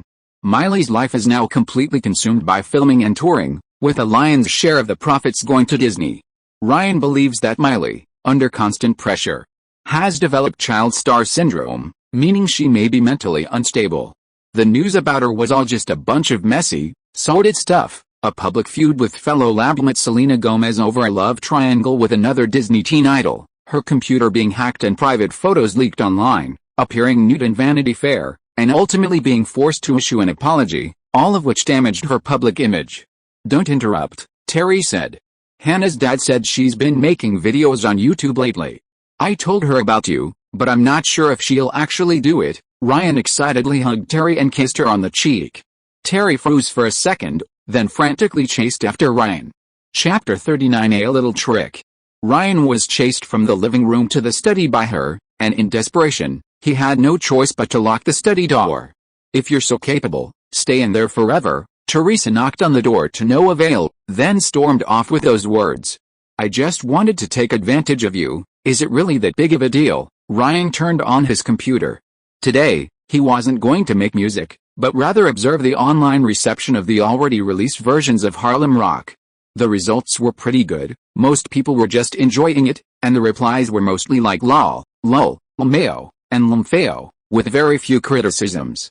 Ryan then opened his email and saw that Elizabeth Olsen had sent him another email, mentioning 3 other versions of Harlem Rock filmed by NYU students, one in a girls' dormitory, one in a classroom, and one in the cafeteria.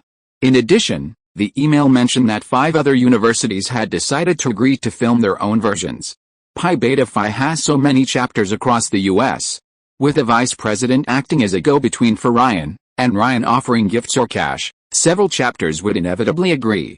As a vital part of Greek life at the university, sorority associations often have connections with student representatives in the university's publicity department, ultimately leading to Ryan's Harlem Rock appearing on the university's official YouTube channel. Even if we take a step back, The Harlem Rock was already so wildly popular in the US that even stray dogs were tired of hearing it. Ryan simply accelerated all of this by a few years. As for Elizabeth Olsen, she's practically Ryan's representative in connecting with sorority associations. The vice president only handles receiving gifts and meeting with Piero. Elizabeth Olsen does all the work. After these few days of interaction, Ryan increasingly felt that this female college student with a wealthy older sister was quite appealing. After some consideration, Ryan wrote in his reply, "Are you interested in managing my social media?" The large-scale staff Taylor introduced were asking for too much money, which Ryan couldn't afford at the moment. Now that a college intern was offered to him, he might as well take advantage of it. Ryan then familiarly opened Facebook, but unfortunately, the light girl hadn't posted any new updates in the past 2 days. Ryan called her leg girl because she had incredibly long legs. In Florida, Ryan estimated she was about 1.9 meters tall, but her profile listed her as 6 feet, 182 cm, probably because she felt she was too tall. Plus, her skin was a cool, fair complexion, which looked almost dazzling under the lights. She had a square face and a more reserved demeanor than Elizabeth Olsen, making her perfect for taking photos with a calm, artistic feel. If there was any drawback, it was that she was a bit short, like Taylor, but she was still better than Taylor. This time, Ryan didn't think for long and immediately sent her a message. Calling leg girl Ryan immediately felt like time was crawling by, and a few minutes later she received a reply, "Is that what you call me? I don't know your name. I'm in class." "Then you should go to class first." Ryan felt that if she had something to ask the other person, she should wait until it was convenient for them. "If you have something to ask, you can say it now." "Well, let me see your legs." The other person actually sent Ryan a picture of her legs taken from above while sitting, but she was wearing loose wide leg pants today, which weren't very flattering. "I was just kidding. Actually, I wanted to ask you and your classmates to film a music video." Ryan revealed her idea and then told her about the video content. This time, the other person waited a few more minutes before replying. "No problem. Is there anything else?" She often posted selfies on Facebook, so she wasn't averse to this kind of thing. "Could you wear hot pants in the video? Please, are you crazy? It's autumn, that's all." "Elizabeth," she replied again. "What? You can call me Elizabeth." Ryan felt like she had heard this somewhere before. "You'd better tell me your last name." Elizabeth Debicki. Having dealt with Elizabeth Debicki, and adding Joel and Dead Rat whom he had contacted during the day, only one person remained untouched by Ryan's side. Ryan saved the most difficult one for last, dialing the number, this time not an answering machine. "Calling me so late, talking to Abigail for so long." Ryan was about to deny it, but then changed his mind. "Of course I had to talk to her, she's right here. Should I let her answer the phone? I want to sleep," Taylor yelled angrily. "Already in a hurry?" Ryan sneered. "I want to ask you for a favor. Have you heard my new song?" Ryan asked. "It's so good, you're going to be famous tomorrow," Taylor exclaimed, her voice cracking. Ryan didn't argue with her, stating his purpose. "Thinking of me now? Did you go to Terry?" Taylor chuckled. "Terry already contacted Miley Cyrus for me." "Miley Cyrus?" Taylor's voice changed. "That's right, she's been making a lot of videos and uploading them online lately, with her friends, something like the Miley and Mandy show." "You've already found Miley. Why are you still asking me? I'm just a small-time country singer, I can't compare to her." Taylor's tone suddenly turned cold, with a hint of sourness. She was getting impatient. "One more wouldn't make a difference?" Ryan said.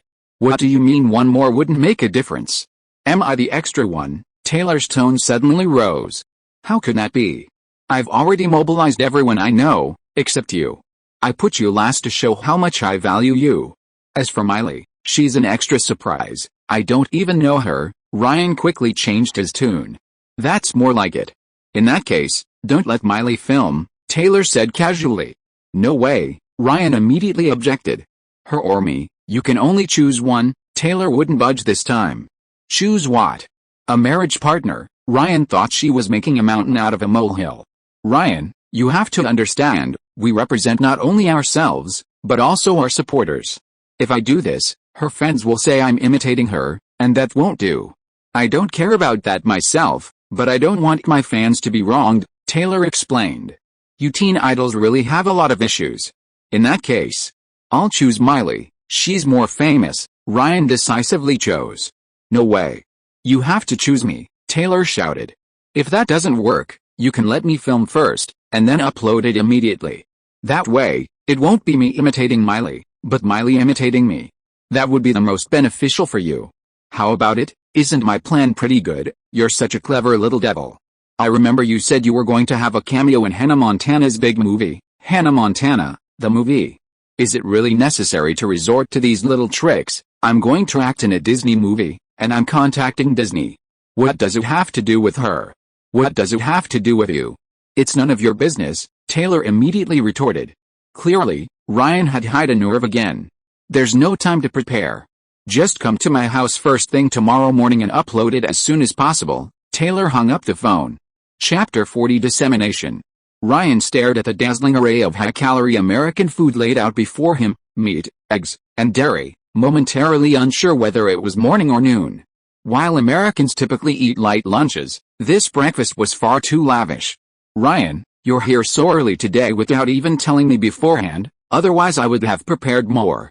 How is the food? Taylor's mother, Andrea, asked kindly. It's enough, it's quite delicious, you should eat too. Ryan chuckled awkwardly, feeling uncomfortable under her mother's watchful gaze. Taylor's father put down his newspaper. Taking Taylor out for a drive today? Not really, Ryan explained, shaking his head. Electronic music. The middle-aged couple seemed somewhat bewildered, then exchanged a glance.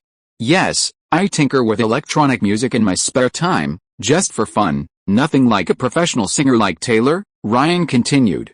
Oh, that trendy stuff young people like. Taylor's mother nodded repeatedly, though she had no idea what electronic music was, let alone that it was primarily played in nightclubs. That's good, you and Taylor will have more in common now. Taylor's father, Scott, nodded repeatedly. Why is she being brought up again? Ryan felt there was something strange about the two of them. Just then, Taylor, with her messy, frizzy hair and cartoon-style pajamas, entered the dining room, rubbing her eyes. She probably had just woken up and asked sleepily, Mom, where did you put my glasses? You're always losing this or that. How would I know? Andrea stood up and helped her daughter look for her glasses. Only then did Taylor notice Ryan sitting there, but she didn't react much and went to look for her glasses herself. A moment later, she sat opposite Ryan with her frizzy, brim-like hair, now wearing a pair of large, round black framed glasses. At mealtimes, she was the same as always, picking and choosing, worrying about weight gain. Her image was incredibly important. Austin, her mother called upstairs. It was the weekend, Austin was probably going to sleep in. Breakfast was eaten very casually. Around 9:30, Taylor gulped down the last bit of her milkshake. We can start now. I need to change my clothes first, Taylor said, putting down her cup. Just wear this. It's meant to be down to earth, dressing up too elaborately defeats the purpose, Ryan said, looking her over with interest. Are you kidding me? Taylor shook her head frantically. Ryan's right, this is filming at home, Andrea chimed in. We need to hurry up and film. I have a meeting soon, Scott said, glancing at his watch. No, Taylor's scream shattered the quiet morning. It's all over, it's all over. I'll look like an idiot. Taylor glanced at the video on the computer screen and cried out in despair. Ryan thought it was a good idea.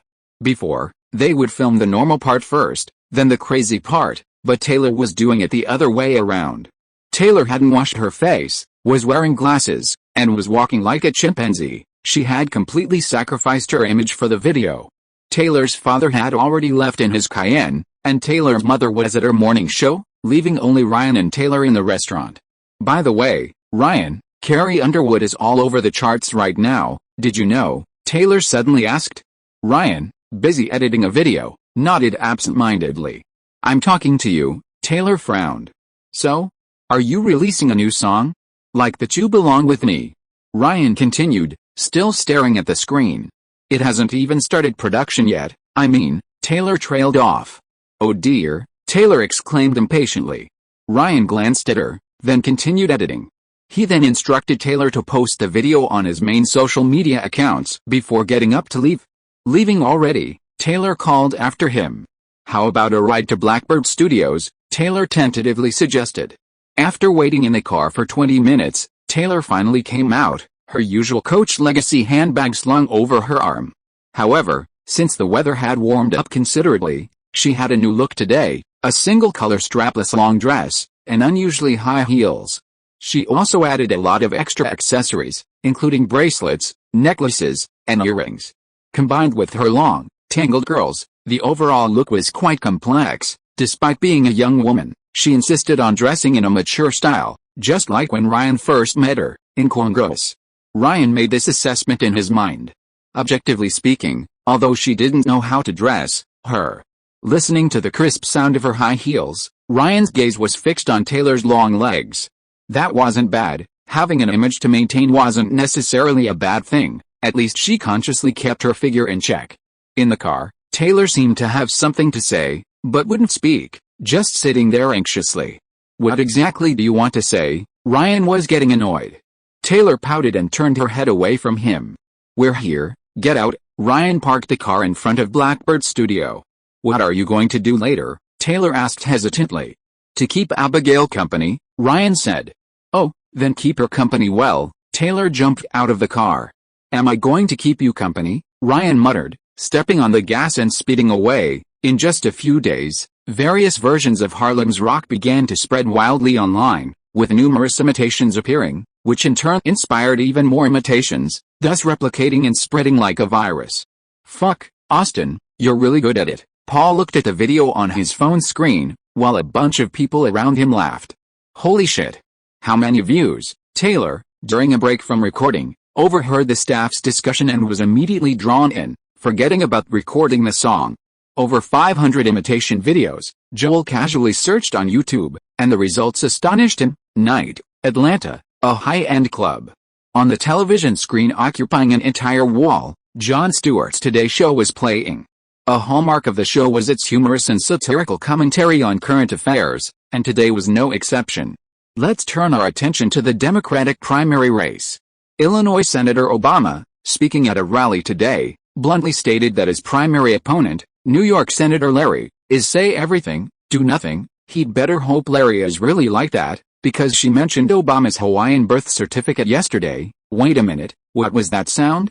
Did you hear that? Jon Stewart asked, feigning surprise and curiosity. The sound grew clearer, a strange rhythm and booming noise.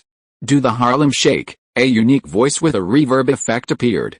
The next second, Jon Stewart, in front of the camera, suddenly convulsed as if electrocuted, his hands beginning to swing involuntarily in a standard Harlem Shake, making the few people watching TV and smoking cigarettes burst into laughter. These guys were all black, dressed in a hip-hop style, wearing gold chains, dreadlocks, and tattoos, and speaking with a strong rap vibe. Wait, this isn't funny, bro. We black people will be the masters of this country by the end of the year. Jon Stewart is taking sides. Ludacris, sitting in the middle, waved his hand. As one of the representatives of the southern rap scene, he already had 2 albums with RIAA multi-platinum certification, and in 2005 he won a Grammy with Usher and Lil Jon. In addition to being well known in the rap world, he also made a name for himself in Hollywood. In 2003, he played Tej Parker in Fast and Furious 2, an important supporting role with comedic elements, which opened up his acting career and allowed him to star in several other movies. It's a pity he missed out on the upcoming Fast and Furious 4. Oh, you probably don't know, there's already a team filming their own version of the Harlem Strike, a black man sitting next to him said, his body slightly hunched over, actually due to his extremely tall stature. He was none other than Joe Johnson, the star player of the NBA's Atlanta Hawks. It's like a gust of wind, you're in the spotlight today, but you might be forgotten tomorrow, Ludacris scoffed, then stood up and whispered to the video vixen beside him. Video vixens are a byproduct of hip-hop culture. Since 1995, they've been a basic element in any hip-hop music video, essentially a form of professional video model. This phenomenon peaked around 2000, at its height when a video vixen could earn $10,000 for a single music video, attracting more and more girls, mostly black and mixed race. In 2005, a video vixen published a book detailing her relationships with several well-known hip-hop artists, which briefly topped the New York Times bestseller list. Those surrounding hip-hop stars are mostly of this type. Their identities are a mix of fleshwalker, video vixen, and girlfriend, collectively known as in-circle women. There were many more girls like this at the party, enough for each of the black celebrities in their entourage to pick 2 or 3. Barring any unforeseen circumstances, it would be a decadent weekend, like countless others. Then, a white man walked in. He stood out from the crowd, with a baby face, and upon closer inspection, it was clear he was the only white man present. Despite being a clear oddity, all the black people who noticed him greeted him warmly, and he chatted enthusiastically with them. The scene was unusually harmonious. In fact, the entire party was hosted by this young white man, Atlanta's most well-known party promoter. In 2002, he officially entered the hip-hop scene by organizing after-party events for Eminem and Ludacris' Angry Management Tour. Ludacris, who was about to enter an inner room with two girls, noticed him, immediately abandoned the women, and went to his side. Scout, Pontiac, the American car brand, has chosen to renew the contract, $10 million a year. Can you believe it? Ludacris was extremely excited. Yes, I called them. Scout, the white man, nodded casually. Ludacris had endorsed Pepsi, but the endorsement was forced to end due to public boycott of his lyrics containing gangster elements. After that, Scout helped him secure an 8-figure endorsement contract with Pontiac, and since then, Ludacris had become Scout's best buddy. Did you bring that little thick rice to the US? When are you going to let Diddy see it? I heard he's taken a liking to new flavor lately, Ludacris joked, making a yummy face. Scout shrugged. You'll have to ask Arthur, he's the guardian now. He was essentially throwing the question to Arthur. Then Scout noticed Jon Stewart on TV still acting crazy, and seemingly remembering something, asked Ludacris, who made this silly song? Chapter 41 YouTube Partnership Program. You'll have to ask DJ Khaled. I don't know anything about dance music, Ludacris shook his head. Scout nodded. What, thinking of getting into electronic music? I suggest you go to Europe, Ludacris casually remarked. Do I need to go that far just to buy a lottery ticket? Scout chuckled. Scout had been trying to buy lottery tickets for the past 2 years, without making a splash. The rise of YouTube gave Scout a new channel for finding talent. It was on YouTube that he discovered Justin Bieber and successfully persuaded his mother to bring him to the United States. In the last 2 days, he had discovered a new investment target on YouTube. Just then, Ludacris noticed the boy lingering at the door, peeking inside from time to time. Realizing the boy was probably too afraid to come in, he beckoned to him. Come here, kid, want to try something real? Never tried it before? That's great, you'll be blown away. Before the boy could agree, Ludacris pushed him forward. I'm sorry, I also have to attend professional classes, and I already have enough sorority activities to arrange, so I'm afraid I can't accept your invitation. Delete. Ryan pressed the confirm button without hesitation. Elizabeth Olsen rejected Ryan, which made Ryan slightly annoyed, but he didn't think much of it. 3-legged toads are hard to find, but 2-legged women are plentiful. Leg girl, Elizabeth, hello. Ryan glanced at the time, realizing it was still past midnight, so he closed the private chat window, then opened his MySpace, wrote a recruitment notice for social media operators, and finally clicked send. Then, as usual, Ryan opened YouTube again, searched for Harlem Rock, and saw the number of videos increase again, a smile involuntarily creeping onto his face. If the first song, Tremor, which gave him a sense of déjà vu, was just a fleeting experience of being a DJ, then this second song, Harlem Rock, was what would truly allow him to quickly accumulate fame, right? Ryan suddenly noticed a video that caught his eye. Unlike other viral videos that were simply imitations, this one was titled We Interviewed the Creator of Harlem Rock, See What He Has to Say. Clicking on it, he saw a fat man Ryan didn't recognize at all, with lip and nose piercings and tattoos all over his face. The so-called interview was nothing more than a rudimentary handheld DV recording, but that didn't stop the jerk from earnestly mentioning the hardships of creating Harlem Rock and expressing his heartfelt joy at its current popularity. Scrolling to the comments section, it was filled with "Thank you for bringing joy to everyone, this music is really great, you're a genius producer." Ryan quickly closed the page, his heart pounding. Had he become a stand-in? Ryan then opened iTunes and searched for Harlem Rock, and the results were equally disheartening. The top dozen or so results were all fakes, while his genuine Harlem Rock was at the very end of the first page. The search results were ranked by download count, meaning the top-ranked videos were selling better than Ryan's original. Rounding up, he'd lost a fortune. What? I'm busy filming right now. Terry's voice on the phone was a bit noisy. Ryan told her about the problem. Just contact my lawyer for this. He'll handle it for you. Also, remember to complain about those infringing videos on YouTube. Terry reminded him. Ryan hung up and called his lawyer first. Charged by the number of cases, Ryan's voice rose. Of course, since different infringers are involved, we can't handle them together, the lawyer said matter-of-factly. Harlem hadn't even made him any money yet, and he already had to throw some money away? You haven't signed with a record company, the lawyer asked again. What? I mean, record companies will handle these things for you. They all have lawyers they regularly work with, the lawyer reminded him. He'd worked with Terry for years and they were acquaintances. Not at the moment, Ryan shook his head.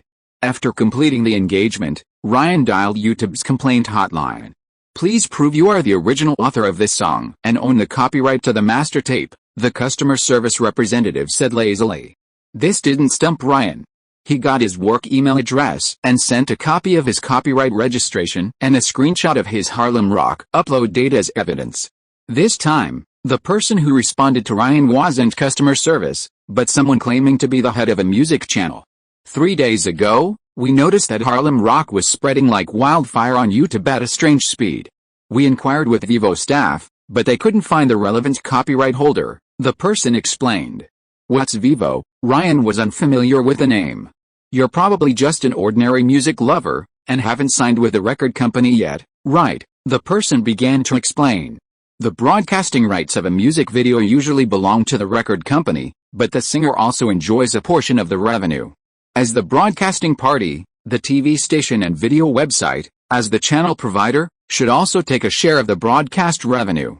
The question is how and when these revenues should be distributed? Vivo was created to solve this complex distribution problem.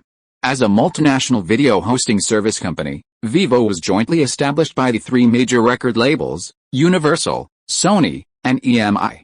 It negotiates with video websites to host their massive library of music videos on platforms like YouTube. Currently, the vast majority of the most viewed videos on YouTube are music videos. These music videos typically include pre-roll ads, generating substantial revenue. The majority of this revenue goes to video hosting service providers like Vivo. After deducting operating costs and profits, Vivo then distributes the remaining amount to the record labels. For every dollar of revenue earned, about 0.5 might remain at this stage. Of this, 0.2 needs to be shared with the songwriters and singers.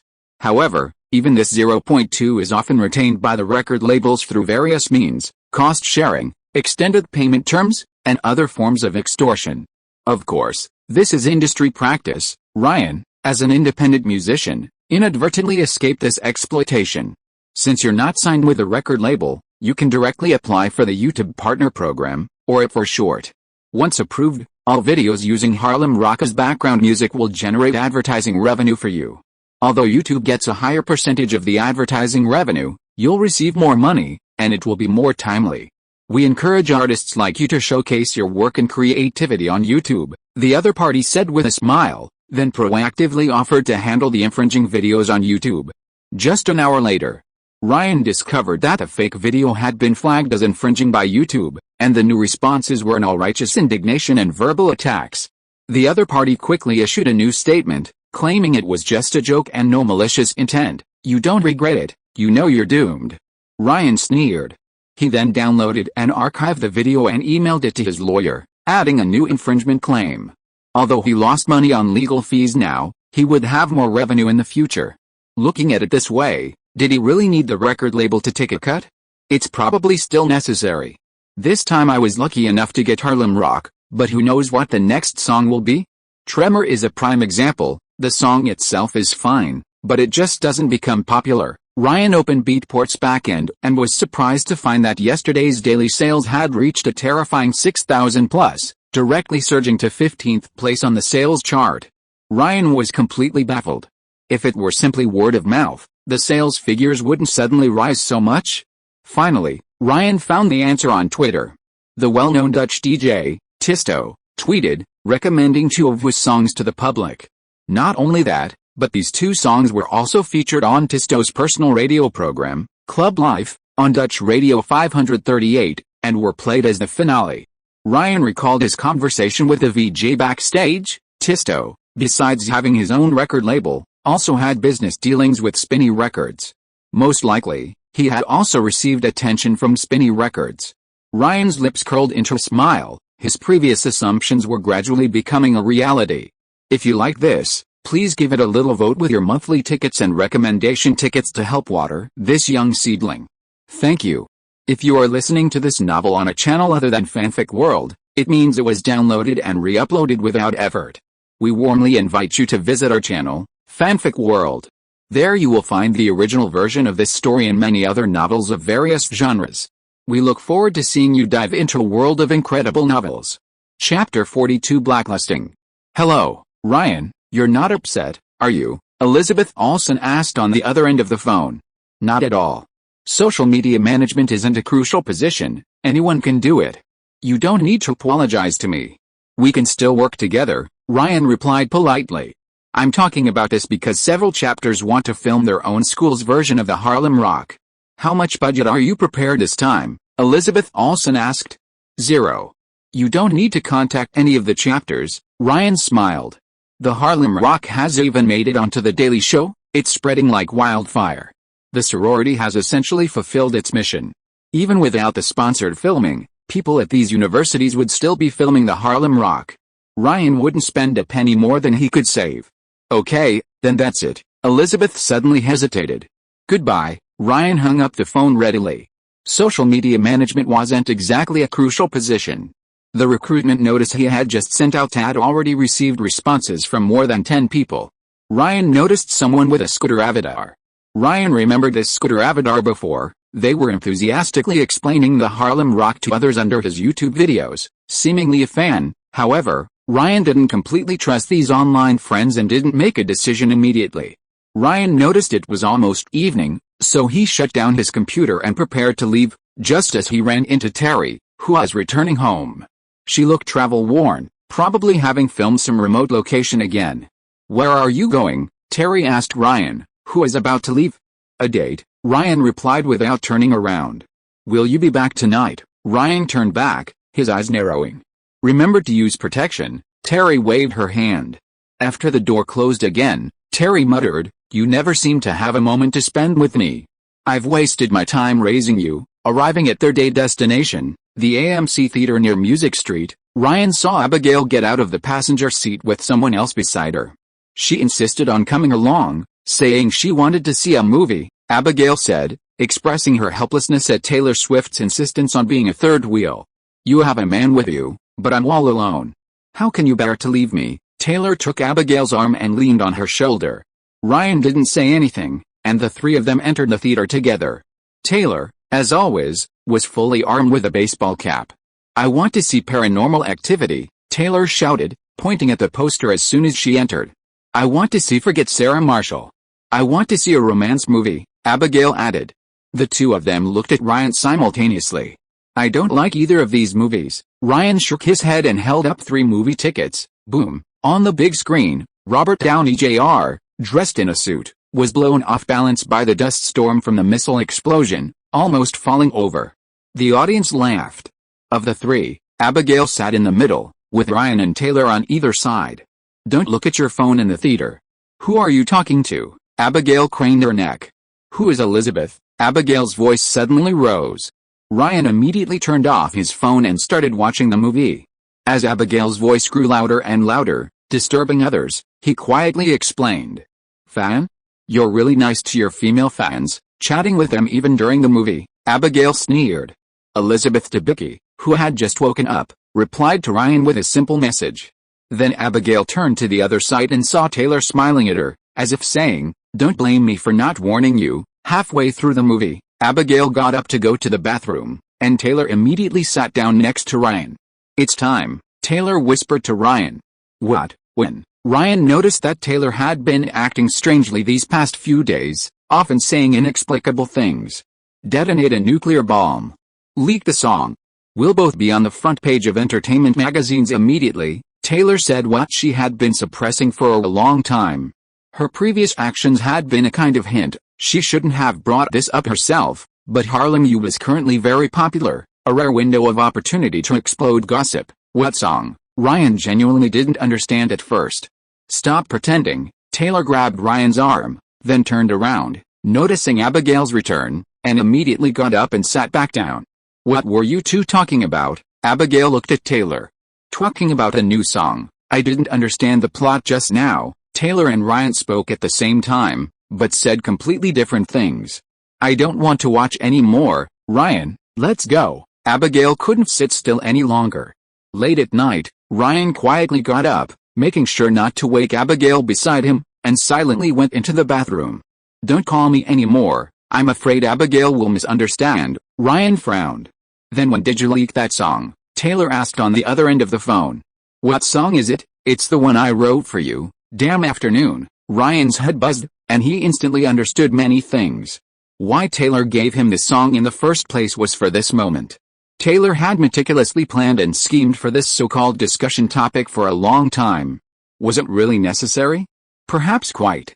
The celebrity market was already a red ocean, the vast majority of new singers remained unknown throughout their lives, and a lucky few would enjoy a brief period of fame only to be quickly forgotten. To achieve lasting success, perfect timing, location, and connections were all essential, and some unconventional tactics were not unacceptable. Considering that some people released short videos to gain fame, Taylor's actions paled in comparison. In other words, you had a plan all along, and I just happened to be there that day, right? Ryan chuckled and countered. There was a brief silence on the other end of the phone. Never mind that. When are you going to leak the song? Taylor pressed. In my next life. I already deleted that song. Ryan gave a relieved smile. Deleted? Wait a minute. Ryan hung up the phone abruptly, looked at himself in the mirror, and shook his head. He had been worried that the music leak would negatively impact Taylor, so he had specifically deleted the song.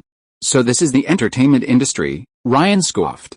He silently returned to Abigail's side and lay down without a sound. Abigail was facing away from Ryan, and even Ryan didn't notice her. Abigail's eyes were open the whole time. Deleted. Taylor put down her phone, not even reacting at first. She sent Ryan another text message, but it failed to send. She called him, but he hung up immediately. Clearly, Ryan had blocked her number. Blocked me? Taylor's first reaction was an embarrassed smile. You dare block me? Taylor's anger flared. Her teeth clenched, veins bulging on her forehead.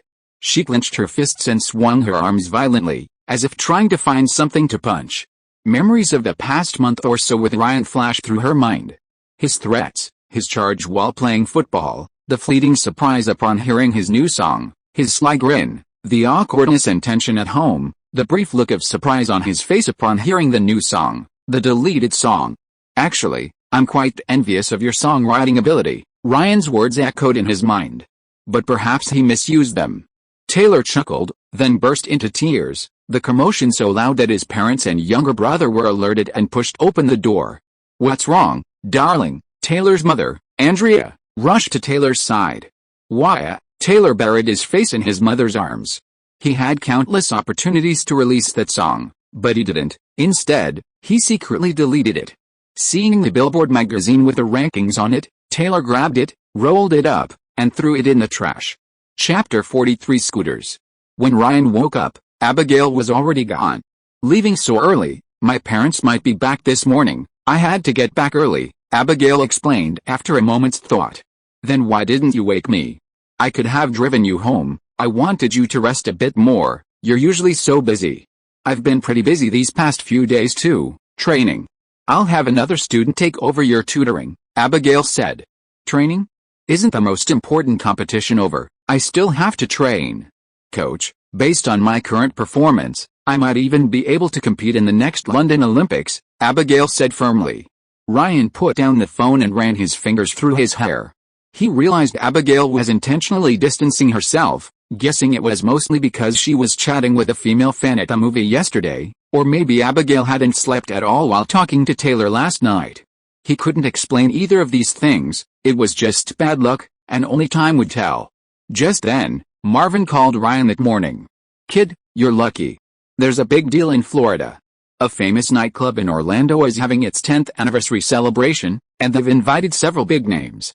They're really generous. Why not let deadmau5 go? I'd like to, but Ultra Music Festival has a performance protection agreement with deadmau5. He can't perform publicly in Florida for the next 6 months after the festival, Marvin explained. To increase competitiveness, Ultra Music Festival signed additional protection agreements with all the DJs performing at the time. Ryan, as a guest performer, wasn't restricted. Ryan and Marvin confirmed the time. Finally, don't let me see Joel. Everyone only gets one chance with me. He's already been eliminated, Marvin reminded him. We're partners, Ryan said. Joel's obsession with electronic music had affected his work as a recording engineer's assistant, and with the current market downturn, Blackbird Studios fired him.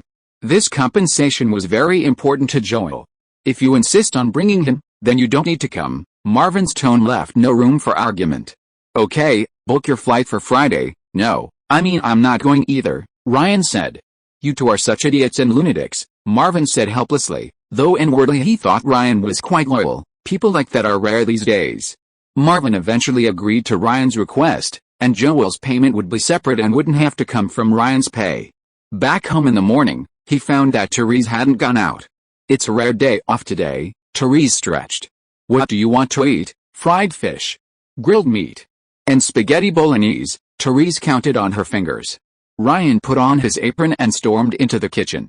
Halfway through cooking, Therese rushed in with a phone in hand. Judging from her lip movements, it was Taylor Swift again. I want to invite you to participate in the production of You Belong With Me. Taylor didn't mention being blocked at all. What kind of crazy scheme is she up to now? I'm cooking. Ryan hung up the phone. When dinner was ready, Taylor called again, but this time Ryan didn't answer, directly telling Terry to turn him down. You want her to be a producer? Has she lost her mind? Terry asked, quite surprised. Who knows what she's up to? Ryan shook his head, ignoring it. In the afternoon, Terry suggested Ryan take her for a drive. They then went to the famous Bluebird Cafe for afternoon tea. Photos of Taylor performing there were still on the wall. Afterwards, they went for a walk. Terry mentioned that her ex-husband had passed away from illness, and her daughter had died 2 years later due to genetic factors. Now, only her elderly father remained, but he was stubborn and refused to move from their Florida home. Midway through, Terry mysteriously had to answer a phone call. She didn't know who was calling. Haven't you thought about finding another husband all these years? Ryan casually asked when she returned. Mind your own business, Terry tapped Ryan on the head. Then, Terry inquired about Ryan's situation. I didn't realize you were so capable, already hiring an assistant, Terry exclaimed with surprise. It's a social media assistant, basically helping me post photos and videos every day and interact with fans, Ryan explained. Then Terry pulled Ryan back home. Where to? To help you with your interviews, of course. I'm good at that, Terry said without turning her head. Ryan blushed a little, mainly because Terry was holding his hand. Is it really necessary? You haven't even touched Taylor and Abigail's hands, have you? In the car, Terry noticed Ryan's unusual behavior and laughed. Not really, Ryan shook his head. In fact, he had definitely appreciated all the places that those two could touch, but the places that couldn't be touched were still waiting to be explored. Then why are you blushing? I remembered that night here. Ryan hesitated. Stop, Terry quickly stopped him. There's definitely something wrong with the scooter avatar. Back home, Terry and Ryan chatted with several online job applicants and, after some investigation, came to a conclusion. Look, both the YouTube and MySpace accounts are newly registered, and this account hasn't replied to anyone except you. Clearly, someone is anonymously watching you, Terry said. Scam, extortion, hacking. Remember, never open any links sent by this account, Terry continued to warn. Ryan nodded. It's always good to be cautious. But besides this scooter, no one else could currently meet Ryan's requirements. He could only wait for new resumes to arrive. Just then, Terry received another call from Taylor Swift. Ryan still let Terry answer. He's not here, I don't know where he went. Terry shook her head. Huh? Her expression changed the next second, looking troubled. Okay, I'll talk to him about it tonight. Terry hung up. She said she's already found you a social media staff member. You don't need to pay, Terry said. Clearly, Taylor had discovered Ryan's recruitment posting online. I don't understand. She cut off all contact before, and now she's actively pursuing you, constantly showing concern. Is this what love is between you young people? Terry clicked her tongue in amazement. Love, Ryan sneered. Have you considered getting to know her again? You need to think this through. This might be your last chance, Terry reminded him with a smile. Hey, stop being so coy. You're a man. This girl is being so humble. What's wrong with giving her another chance? You have to be generous. Terry actually tried to mediate for Taylor. "Whose side are you on?" Ryan exclaimed. "I'm not on either side. I just think, to be honest, she secretly contacted me this afternoon and gave me the job of filming the music video for the second single from her new album. See, she's really sincere." Terry blinked, clearly bribed. "I should get a video camera and show Abigail your true colors," Ryan said speechlessly. "They're best friends, there's no need to distinguish between them. You should be secretly happy," Terry joked. "Damn, your thinking is so progressive." Ryan stopped arguing with her and went back to his room to sleep. Thanks for the votes, brothers. Chapter 44 Diddy's Daddy. You brat, if it weren't for Ryan, you'd still be in Nashville. This time, watch your step. Don't let me see you with a microphone, or you're fired. Got it? At Orlando International Airport, Marvin rushed up to Ryan and Joel the moment he saw them, warning them. Joel nodded repeatedly in fright. This time, there were no dead rats in the performance team. Marvin and Ryan had directly coordinated everything, and Marvin had arranged the travel arrangements. In the MPV, a slightly shaken Joel finally came to his senses.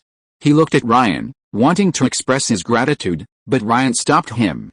"Remember, don't hold the microphone, you know, I was just too nervous," Joel chuckled, finally nodding to Ryan. "Remember, finish the rehearsal quickly later.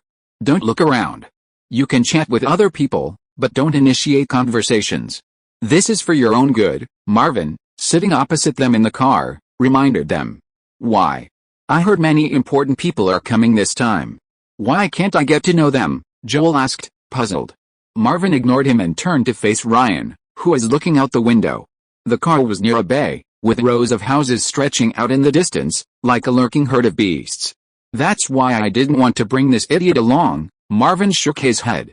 "Alright, let me explain to you two muggles how much you know about the music industry in America these days," Marvin asked. Kenny Chesney, Keith Urban, Tim McGraw, Joel said, counting some country stars on his fingers, befitting his Nashville roots. "Even my dad doesn't like this old-fashioned country music. Do you know what's mainstream now? It's R&B, it's hip-hop, it's black music. Of course, that was the mainstream in the past. The latest hip-hop music is starting to dance iffy. I'm not kidding. The current music industry is highly concentrated in 5 cities, Marvin began to describe. That is, East New York, West Los Angeles, South Asia, Atlanta, North Chicago, and Central Nashville. Other cities, including Miami and Memphis, while also having music industries, are still a notch below these 5 cities. I get it now. For example, Jay-Z in New York, Dairy in Los Angeles, and Puff Daddy in Atlanta," Joel nodded. "What does this have to do with this performance?" Ryan turned his head. "Of course it's relevant. How much do you guys know about Puff Daddy?" Marvin countered.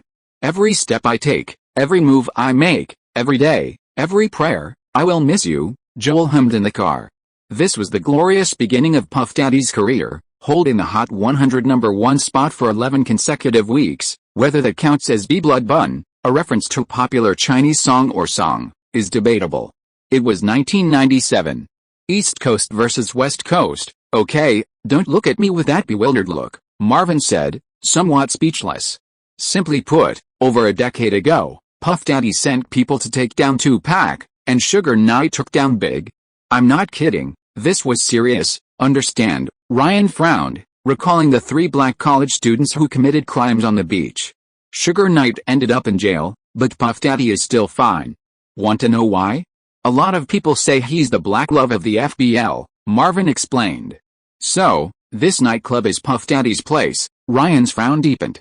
"Do you think Puff Daddy would invite electronic music DJs to perform?"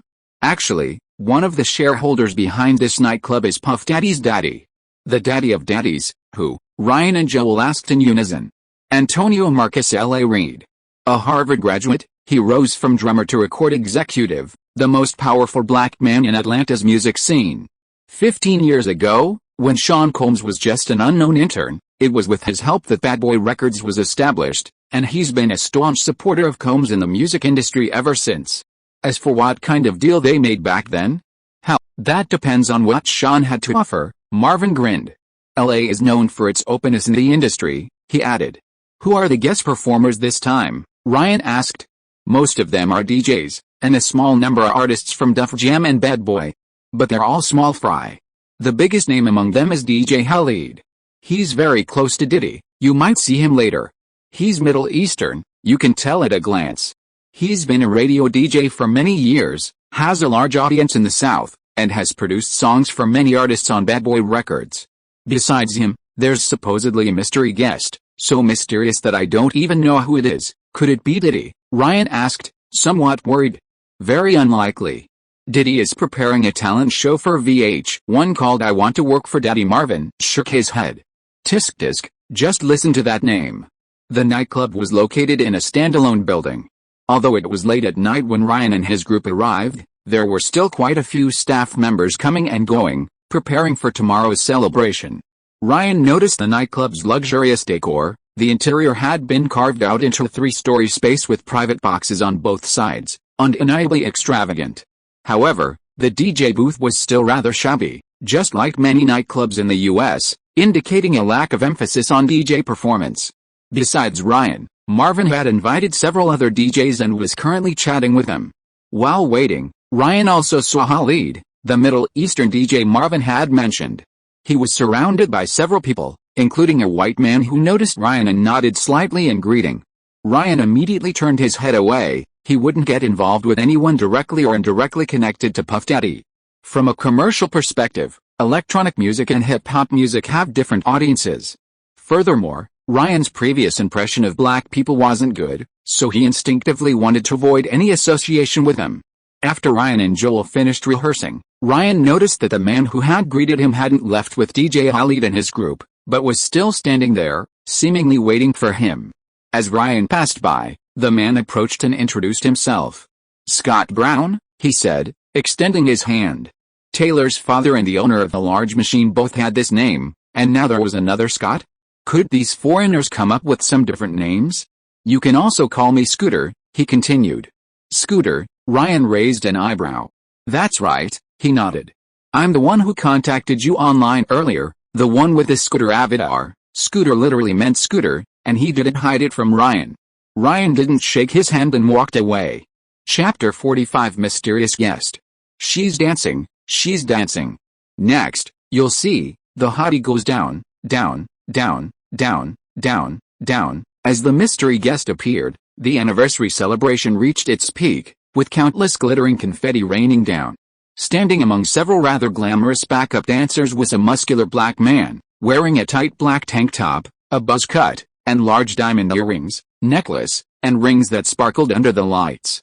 No one expected that the mystery guest for this celebration would be none other than the rising star, Flo Rida. His collaboration with T-Pain, Low, topped the Billboard Hot 100 singles chart on December 30, 2007, and remained there for 10 consecutive weeks. Still currently in the top 10, it sold over 400,000 copies online in its first week, marking the beginning of pop music's increasing reliance on online sales. The latest Hot 100 chart shows Mariah Carey's Touch My Body at number 1, followed by Leona Lewis's Bleeding Love in second place, and Madonna's collaboration with Justin Timberland, 4 Minutes, in third. Lil Wayne and Usher are ranked 4th and 5th respectively. New talents are also emerging, with Rihanna's Don't Stop the Music and Miley Cyrus's See You Again at numbers 11 and 12. As for Taylor Swift, her previous top spot was only on the country music chart, with her highest-ranking single on the Hot 100 singles chart, Teardrops on My Guitar, peaking at number 16 and only staying for a week. Currently, her two singles are at numbers 26 and 28 respectively, with Teardrops on My Guitar charting for over 40 weeks, demonstrating the widespread popularity of her music. Ryan, sitting backstage, overheard Joel discussing the current state of the charts. It seemed to be influenced by the internet's growth. Although the record industry's revenue was slowly shrinking, its internal development presented a vibrant and thriving scene. Ryan, when will you ever reach number 1 on the Billboard charts? Joel couldn't help but ask, a question that seemed to have no answer for Ryan at the moment. Without a record company, there were no distribution slots. Without distribution slots, he could never chart on Billboard. Without charting, he could never become famous, and without fame, he had even fewer distribution slots, a vicious cycle. Before Ryan could respond, Joel's phone rang, and he went to a quiet spot to answer it. At that moment, Ryan noticed Marvin talking to a woman. both of them glancing at him occasionally. Then Marvin beckoned Ryan over. "Let me introduce you, this is a representative from Atlantic Records' A&R department," Marvin introduced. Ryan knew Atlantic Records, it was a flagship label under Warner Music Group.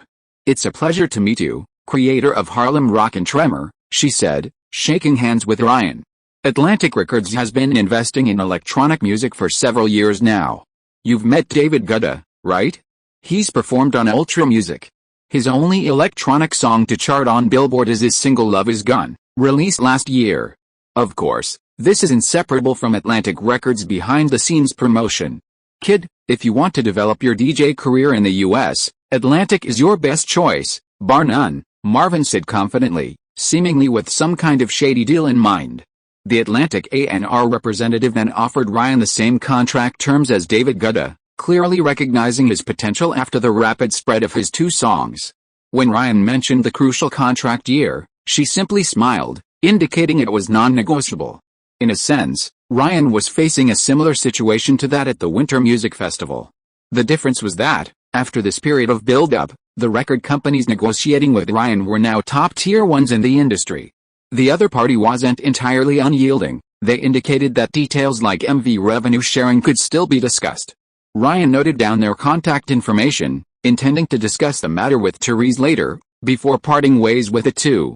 Less than a minute later, a nightclub waiter approached Ryan, saying someone had invited him to a private room for a chat. Ryan dared not enter such a room, and after some questioning, he learned that the inviter was DJ Khalid. Ryan immediately thought of the man he'd met yesterday, nicknamed Scooter. Just then, Joel returned from a phone call. "Ryan, is everything alright?" Joel asked Ryan with an awkward smile, seemingly on someone's orders to ingratiate himself with him. "No, you have to go in my place." Ryan, quick-witted, came up with a plan. Ryan wouldn't have Joel go in his place. As his partner, he could perfectly represent him. Upon hearing that it was a bigwig from Def Jam who had sent someone to invite him, Joel immediately agreed, happily leaving with the waiter. Ryan wasn't worried about Joel encountering any mishaps. These guys were always surrounded by beautiful women. They wouldn't even look at his short, chubby face. Late that night, Joel excitedly returned to his room. "Ryan, Khalid said he wants you to join Def Jam's Southern Division." Khalid even revealed details. He'll be the president of Def Jam's Southern Division next year and is planning to venture into electronic music. "You're going to be a star?" Joel grabbed Ryan's shoulder. "A star? Like your butt's on fire," Ryan chuckled. "What do you mean? Def Jam is the industry leader.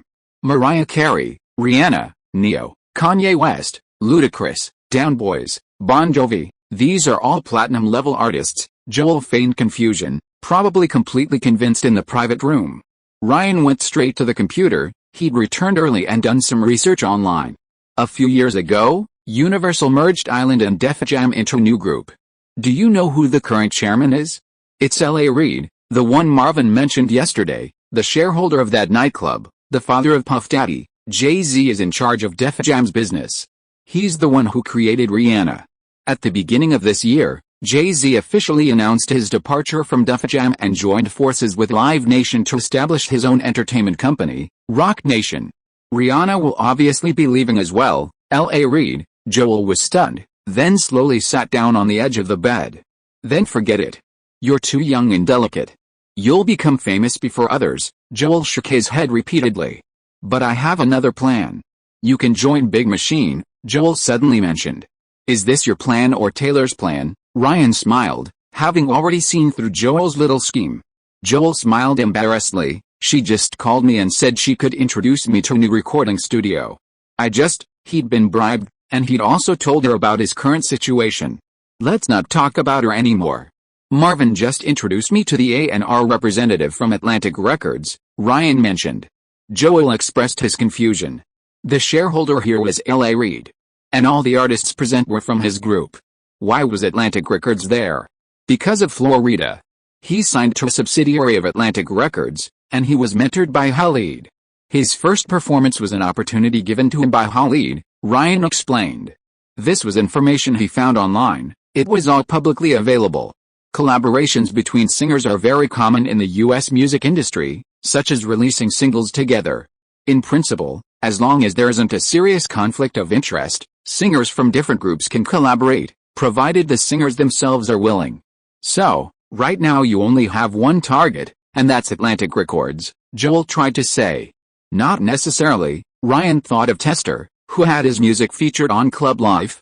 At the same time, a plane flying directly from Amsterdam to Nashville had just landed. A man carrying only simple luggage took out his phone and reported the situation to his family and colleagues in Dutch. There should be 3 updates tomorrow, please continue reading. Chapter 46 Leveraging Resources. Ryan didn't stay in Orlando, he and Joel returned to Nashville the day after the DJ show. Arriving home dusty and tired, they entered the living room to find a man in a shirt and t-shirt sitting on the sofa. Teresa's continued cursing from the kitchen.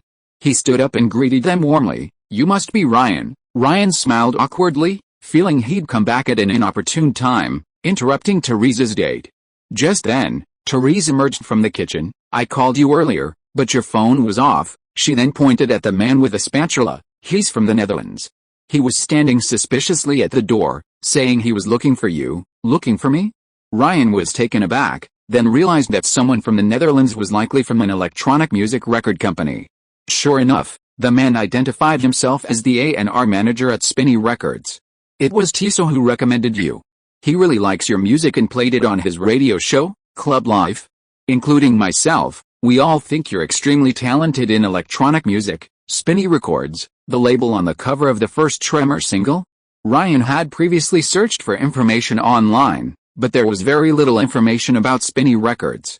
Ryan quickly invited the man to sit down. How did you find this place? I asked Deadmau5. He told me. I apologize for the intrusion today, he said with a smile, then took out a gift he had prepared for Ryan from his bag, a pair of rather expensive monitoring headphones from a certain brand, and a microphone. In response to Ryan's questions, the man stated frankly that Spinny Records wanted to sign Ryan, and judging from his tone, the terms were much more lenient than those offered by their American counterparts. Compared to the big 4 record labels, we are just a small company. To maintain competitiveness, we naturally have to be more lenient in some terms. Besides, your talent is enough to warrant some concessions from us. Last and most importantly, electronic music relies on technological advancements and represents a new era. Traditional pop music is in a saturated market, while electronic music is a growing market. Therefore, we won't be as fixated on certain terms as our competitors, such as contract duration, but rather focus on the future, the man said humbly. Being in a rapidly growing market, the landscape is naturally different. The other party continued, we can even form a joint venture with you, provided you're prepared to conduct most of your activities in Europe. In Europe, Ryan was taken aback. Of course. Americans don't understand electronic music at all. Only when you come to Europe will you feel what true passion is, the other party continued. Clang. A plate fell to the floor and shattered. Ryan turned around and saw that Therese had accidentally dropped the plate she was carrying. You two continue your conversation, Therese quickly said, then began cleaning up. Ryan's discussion with the other party lasted nearly 3 hours. Through this conversation, Ryan gained a general understanding of electronic music, and even the entire music market. After the other party finished eating, Ryan escorted them to the door. I will give you an answer within 3 days, whatever the outcome, Ryan said. As soon as possible, the other party said, closing the door. Ryan turned back to the dining room. Therese was clearing the table, her brow furrowed. You're not allowed to go to Europe, Therese said angrily. Why? Therese looked up, her hair falling beside her face, her expression displeased. Who'll take care of me in my old age if you go to Europe? Isn't it too early to think about that? Ryan chuckled. Not at all. In short, you're not allowed to go. Ryan returned to his study and, after a long period of thought, finally called the other party. The US accounts for nearly half of the global music market. I still choose to focus my efforts here, completely understandable. Although Spinny doesn't have any plans to expand into the US in the short term, considering the global influence of US pop music, that day will eventually come.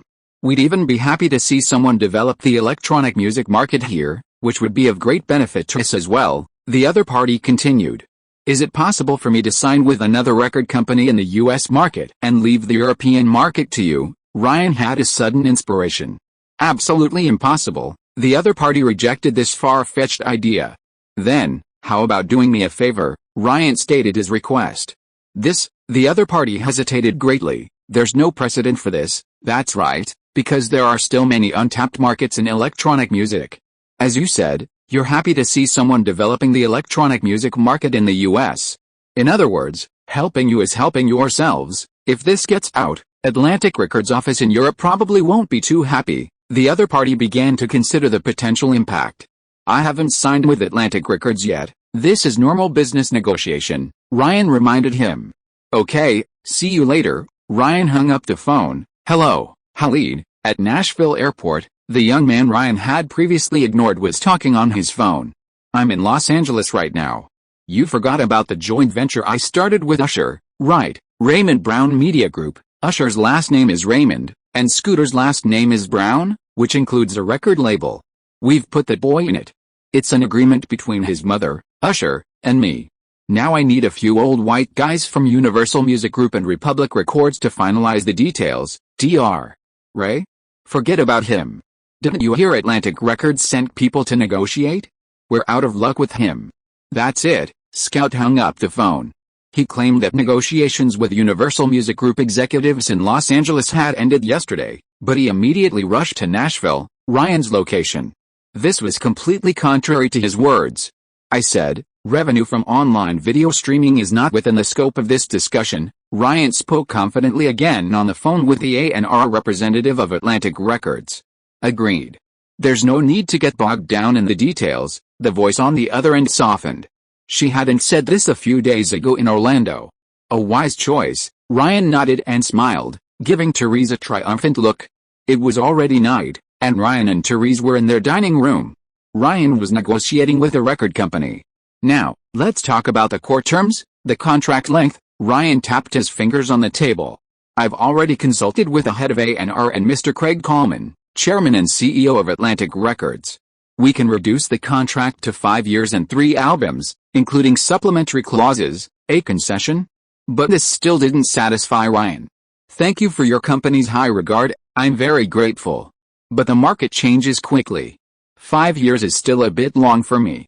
If it could be 2 albums in 3 years, I would be even more motivated, Ryan stated his bottom line. Ryan, don't be like that, the voice on the other end of the phone said. If you're willing, you can pack your bags and come to Nashville. Ryan hung up the phone and then gave Therese a high five. What did I tell you? Spinny's appearance threw them off balance, Ryan laughed. This morning, he posted a photo with Spinny Records staff on his social media, indicating that negotiations were going very smoothly. This completely disrupted Atlantic Records' negotiation rhythm, forcing them to make numerous concessions. Just then, the doorbell rang. Who's knocking so late? Terry asked, then got up to open the door. What brings you here? Ryan's excitement vanished upon seeing the woman. The woman hugged Terry and then looked at Ryan, seemingly having come specifically to see him. I've been recording until now, and to be honest, I'm a little hungry, Taylor said, then noticed the untouched food on the table. Chapter 47 Conditions You Can't Refuse. Facing her client, Terry readily invited her in for dinner. As soon as they sat down, Taylor took a bite of Sarah's. This ranch dressing is really good. Did you buy it? I'll ask my mom to buy some too, Taylor said to herself. You can't buy this dressing, Ryan made it himself, Terry explained with a smile. Southern country housewives often make a universal dipping sauce at home. Because each housewife's recipe is different, this type of sauce is collectively called ranch dressing. You've got that skill. Taylor was quite surprised, then turned to Ryan, gaining a deeper understanding of him. It's onions, I added onion powder, Ryan shrugged. He wasn't so petty as to immediately sulk upon seeing Taylor. Of course, he wouldn't say too much to Taylor. What brings you here so late? Terry asked. Taylor was eating roast chicken, oil dripping from her lips. Actually, I wanted to discuss the script for Love Story with you. With 2 months until the music video shoot, discussing the script in the middle of the night was clearly a flimsy excuse, but since Taylor said it, Therese couldn't say anything. No problem, Therese nodded. Ryan, out of consideration for Therese, was even less likely to say anything. He got up and went to his study, turned on his computer, and was shocked to find that Scooter was still messaging him, saying she had arrived in Nashville and just wanted to meet Ryan. Ryan immediately closed the chat window. About an hour later, there was a knock at the door. Ryan didn't answer. Therese never knocked. It could only be someone else. After a while, The door opened slightly, and a head with ramen noodle hair peeked in. "Come in." Ryan shook his head. Taylor had come all this way, he had to talk to her. Taylor closed the door and, before Ryan could speak, she spoke first. "Ryan, I know you might not want to see me, but I have two very important things to tell you." Taylor sat down on the sofa opposite the desk, clutching a pillow to avoid showing too much skin because she was wearing a skirt, her legs together and tilted to one side in a standard sitting posture. "First, the best record label for you will always be Big Machine. Big Machine is a sub-label of Republic Records, which was spun off from Motown Records 2 years ago and is now a top-tier label under Universal, along with Interscope and Island Def Jam. Scott has already guaranteed that you can enjoy the same creative freedom as me." Ryan shook his head. He had already considered Big Machine, but Scott wouldn't budge on the contract length. "What's the second thing?" Ryan skipped over the topic. "I want to thank you. After that call, I thought about it for a long time, and you gave me inspiration." She began slowly, looking directly at Ryan, then, as if making a decision, said, "I've decided that from now on, I will focus more on the songs themselves." Seeing that Ryan didn't react, Taylor took a deep breath. "There's one last thing." The two things they had agreed on, suddenly one more had been added. "You asked me if I intended to do this, and my answer is no. I didn't have a specific plan, it was just because I met you that day. In other words, if Therese had brought someone else, none of this would have happened." Ryan simply nodded. "As for the two of us, we're still friends, right?" Taylor probed. "No problem," Ryan said. "Okay," Taylor laughed. "Since we're still friends, you can't block me anymore." Ryan chuckled and had no choice but to comply. "Don't hesitate to call me if you need anything in the future. After all, we're both celebrities now. Also, don't you really need a social media manager?" Taylor brought it up again. "Not for now," Ryan declined again. "Then, what about the opportunity to be a guest on a local Nashville radio station?" Taylor asked again, knowing all too well what Ryan needed. Ryan didn't refuse. Taylor nodded and noted it down. Leaving Ryan's house, Taylor hummed a little tune as she walked towards her car. "Is there any man in this world I can't win over?" No way. She was in an exceptionally good mood. After starting the car, she turned the stereo up to full volume. She almost drove onto the opposite sidewalk when turning onto the road, but thankfully she managed to correct the car's trajectory in time. Ryan returned to his study and browsed Harlem Shake videos on YouTube. In just a few days since his last observation, hundreds more new imitations had appeared. Thanks to Taylor and Miley Cyrus's involvement, some minor artists were also following suit, filming Harlem Shake videos in their own studios. There were many such minor artists in the US, and like Ryan, they were also struggling with how to gain exposure. This time, Ryan wasn't just following a trend, he was creating one. And as these videos played, they would generate new income for Ryan. Opening his YouTube account and seeing his nearly six-figure withdrawal limit, Ryan let out a high-pitched squeal of excitement. The only downside was that there were still some fake videos on platforms like iTunes. Therese's lawyer had been quite active these past few days, cleaning up a batch, but new ones kept popping up. After signing with Atlantic Records, they should be able to get rid of these imposters quickly, right? Ryan thought to himself. The next morning, Ryan went downstairs and saw Teresa stuffing bread into her mouth while talking on the phone. Ryan went to the kitchen, took a box of Fruit Rings cereal from the cupboard, poured it into a bowl, added milk to soften it, and then came out carrying the bowl. "Strange, Scott called me so early in the morning, asking if I was home." "What does that mean?" Teresa put down her phone, looking puzzled. The Scott she was referring to was Scott Pachecha, the owner of Big Machine Records. "He's not trying to ask you out, is he?" Ryan teased, leaning against a table. "I just met his wife last month," Teresa said dismissively, glancing at Ryan. About an hour later, Ryan knew exactly why the owner of Big Machine Records had called Teresa. "It's nice to see you again, Ryan." Scout, who was the same height as Taylor, stood in the doorway, took off his baseball cap, and greeted Ryan. "I know this uninvited visit is very presumptuous, but I absolutely mean no harm. As for how I found your address, Ryan, it's all thanks to Scott. I've met him a few times in Los Angeles. He founded a sub-label for Republic Records, and coincidentally, I founded another sub-label for Republic Records," he explained. "Please allow me to introduce myself again. I used to be the executive director of So Def Records." I've organized after party for the NBA All-Star Game and stars like Britney Spears, Eminem, and Ludacris. Later, I founded my own record company and was also an agent. Before you sign with another record company, why don't you hear what I can offer you? If you're not interested, I'll leave immediately and never waste another second on you again. My time is more valuable than yours, he chuckled. Now, may I come in, Scout, still standing at the door, asked. Ryan and Terry exchanged a glance and finally let him in. The first 10 minutes of Ryan and Scout's conversation were uneventful. Scout was simply repeating what Atlantic Records had said. Seemingly sensing Ryan's lack of interest, Scout smiled slightly. I'll also give you an offer you can't refuse.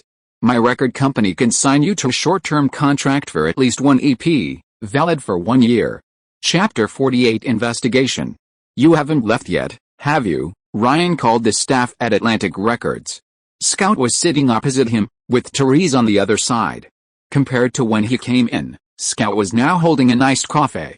Then don't bother coming to Nashville yet. I have something to do. I have to travel for a game, a school football game, Ryan explained. Hanging up, Ryan's expression was much more serious than before. Where were we? The contract term. Besides me, there's no other record company boss in the world who would offer you such terms? Scout raised his porcelain cup. Why do you say that? I need an opportunity, a chance to build a reputation in the industry, Scout said unhurriedly. You're already prestigious enough, aren't you? Only in Atlanta. You might not know, the situation there is more complicated. I can't operate there, so I have to seek opportunities outside, Scout continued. Ryan understood, this trader wanted to do big things, but unfortunately, he lacked the opportunity. Actually, you're just a side project. I signed another kid, someone very talented, more talented than you, but he needs time to train, at least a year. Arthur and I started a joint venture for him, and you can fill my void within that year. Rather than watching you go to Atlantic Records, I'd rather step in, and the contract length is my most powerful weapon. What's your relationship with Puff Daddy? Ryan continued.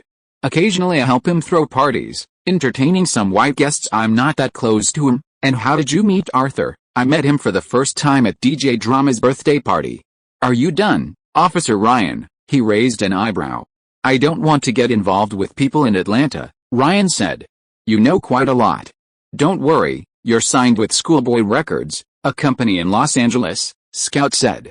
Considering his betrayal of Puff Daddy's friend, DJ Khaled, he was unlikely to try to steer Ryan towards Atlanta's circles. My questions are over. I'll give you 3 days to think it over. I'll send a company representative to sign the contract with you then. Scooter stood up and prepared to leave. After he left, Ryan and Terry discussed the matter. How much of what he said just now do you think was true? Ryan asked. Half true, half false, but the contract terms are written in the contract, and that can't be faked. But he looks very young, definitely not even 30 years old, and he's already founded a sub-label for Republic Records. That's very suspicious. Maybe he's the descendant of some big shot, Terry said. I hope he really is. Ryan shook his head. What Terry said was indeed very suspicious. In comparison, Scott Pachetino was at least the former president of DreamWorks Records and had worked for many years at record companies such as MCA, MTM, and Universal Music Nashville. This Scooter was just a party promoter, so how could he be on par with Scott Pachetino in just a few years? Ryan returned to his study and searched for information about Scooter online. He only found the name in a report about Jermaine Dupri. Jermaine Dupri is another big name in Atlanta's music scene. When Dre was just starting out, his teen hip-hop group Criss Cross reached #1 on the Billboard charts. However, he didn't win his first Grammy until 2006. As the songwriter and producer of Mariah Carey's We Belong Together, he launched many other black hip-hop artists and was Janet Jackson's boyfriend from 2002. Scooter initially worked at Jermaine Dupri's record label. While Dupri was ostensibly Scooter's mentor, he couldn't compare to L.A. Reid, his own record label, so Def was still moving between several major record labels. How could he possibly help Scooter establish a sub-label for Republic Records? There must be someone else behind it all. But Ryan couldn't find out who that person was, so he chose to call Marvin, the manager working at WME, who might know something he didn't. Never heard of that name, but I think you're right. A young white man couldn't possibly thrive in Atlanta without strong backing. There's only one explanation, The music group's management is all white, and they need someone who can get along with these black people to make management easier.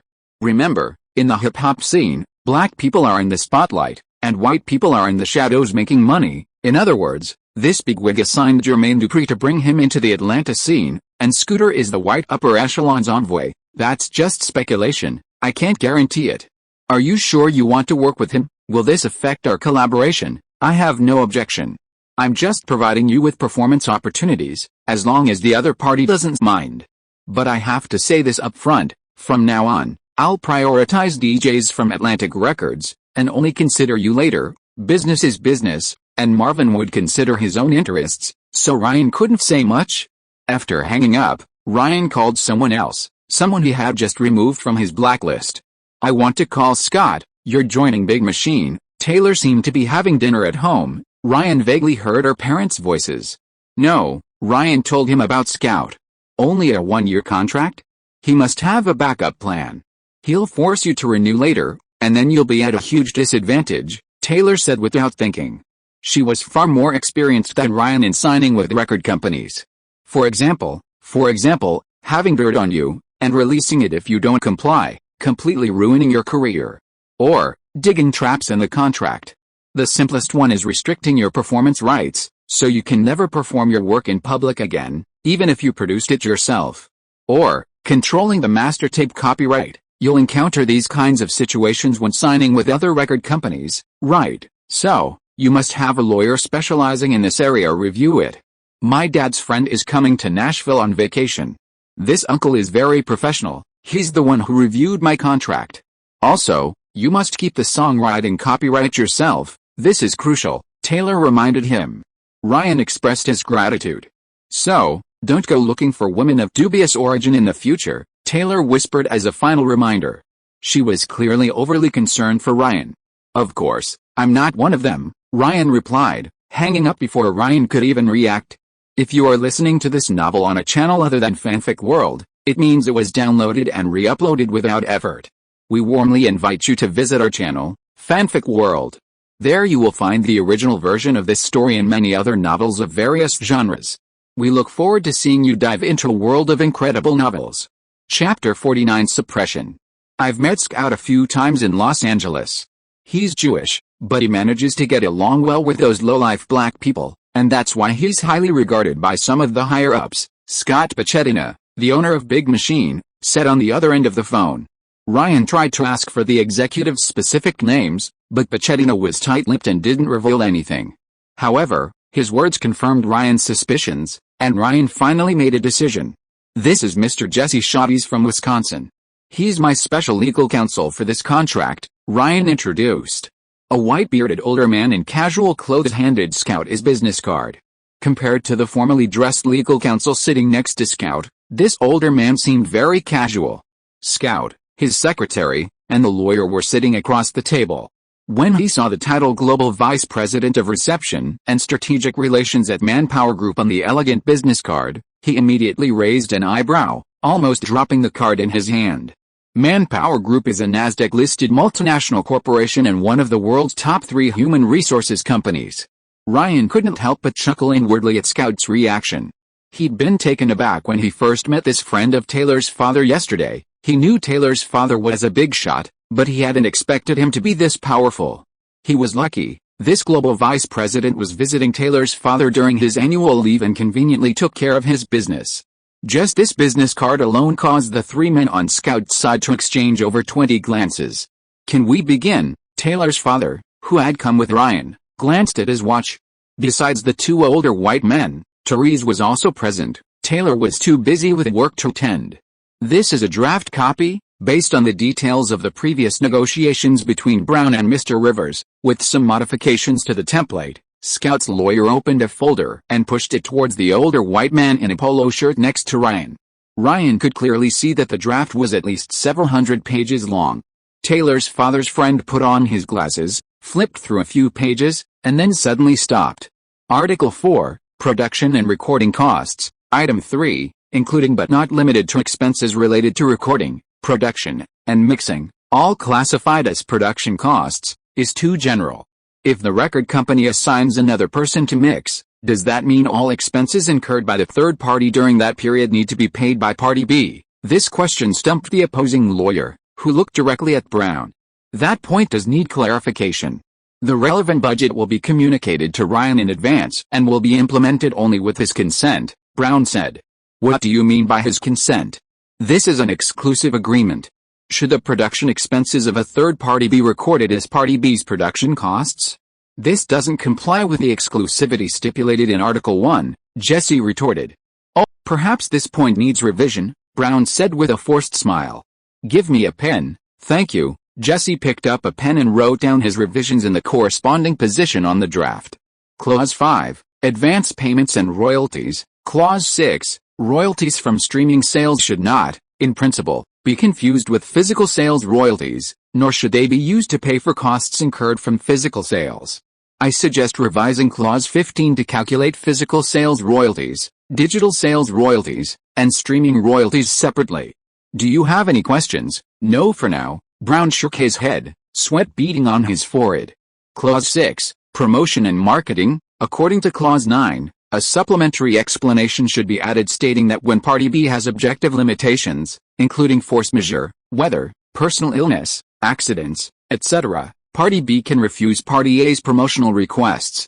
If there is no explicit subjective refusal, the contract termination clause does not apply, that is, breach of contract. Clause 7, Touring and live performances. I understand that Ryan already had performances in various places before signing the contract, and similar situations may occur after signing. Why is this not mentioned in the contract? Clause 8, Termination and breach of contract. I suggest rewriting this part. Clause 9, Creative control. Clause 10, Distribution of other income. Jesse was quite experienced in this area, raising questions about each clause and writing down his proposed revisions. It was also Brown's fault for not having much experience in signing artists, and the legal counsel he hired wasn't well known in the industry, resulting in numerous loopholes in the contract, which Jesse completely overwhelmed. Fix the issues I mentioned earlier first, then we'll do a second round of review. Which law firm are you from? Jesse asked the lawyer opposite him. The lawyer introduced himself. No wonder, Jesse chuckled. Next time I see your firm's partner, I'll have to have a good talk with him. The negotiations continued until evening, and it seemed they would need at least another full day, but the core issues were mostly resolved. The potential negative impacts on Ryan in the terms, those landmines, had been largely cleared by Jesse. Ryan's anxiety subsided considerably, feeling that the visit of Taylor's father's friend had been a great help. I happen to be on vacation, so I'm just doing Scott a small favor. Walking out of the office, facing Teresa's thanks, Jesse smiled warmly, a stark contrast to his earlier coldness and sharpness. Meanwhile, Ryan noticed Scott was on the phone. After a while, Scott returned and said to Jesse, I'll probably have to go home for dinner tonight. Andrea asked me to pick up our daughter from the recording studio. She has to go to school. Jesse looked troubled and mentioned a local restaurant he and Taylor's father had visited a few years ago.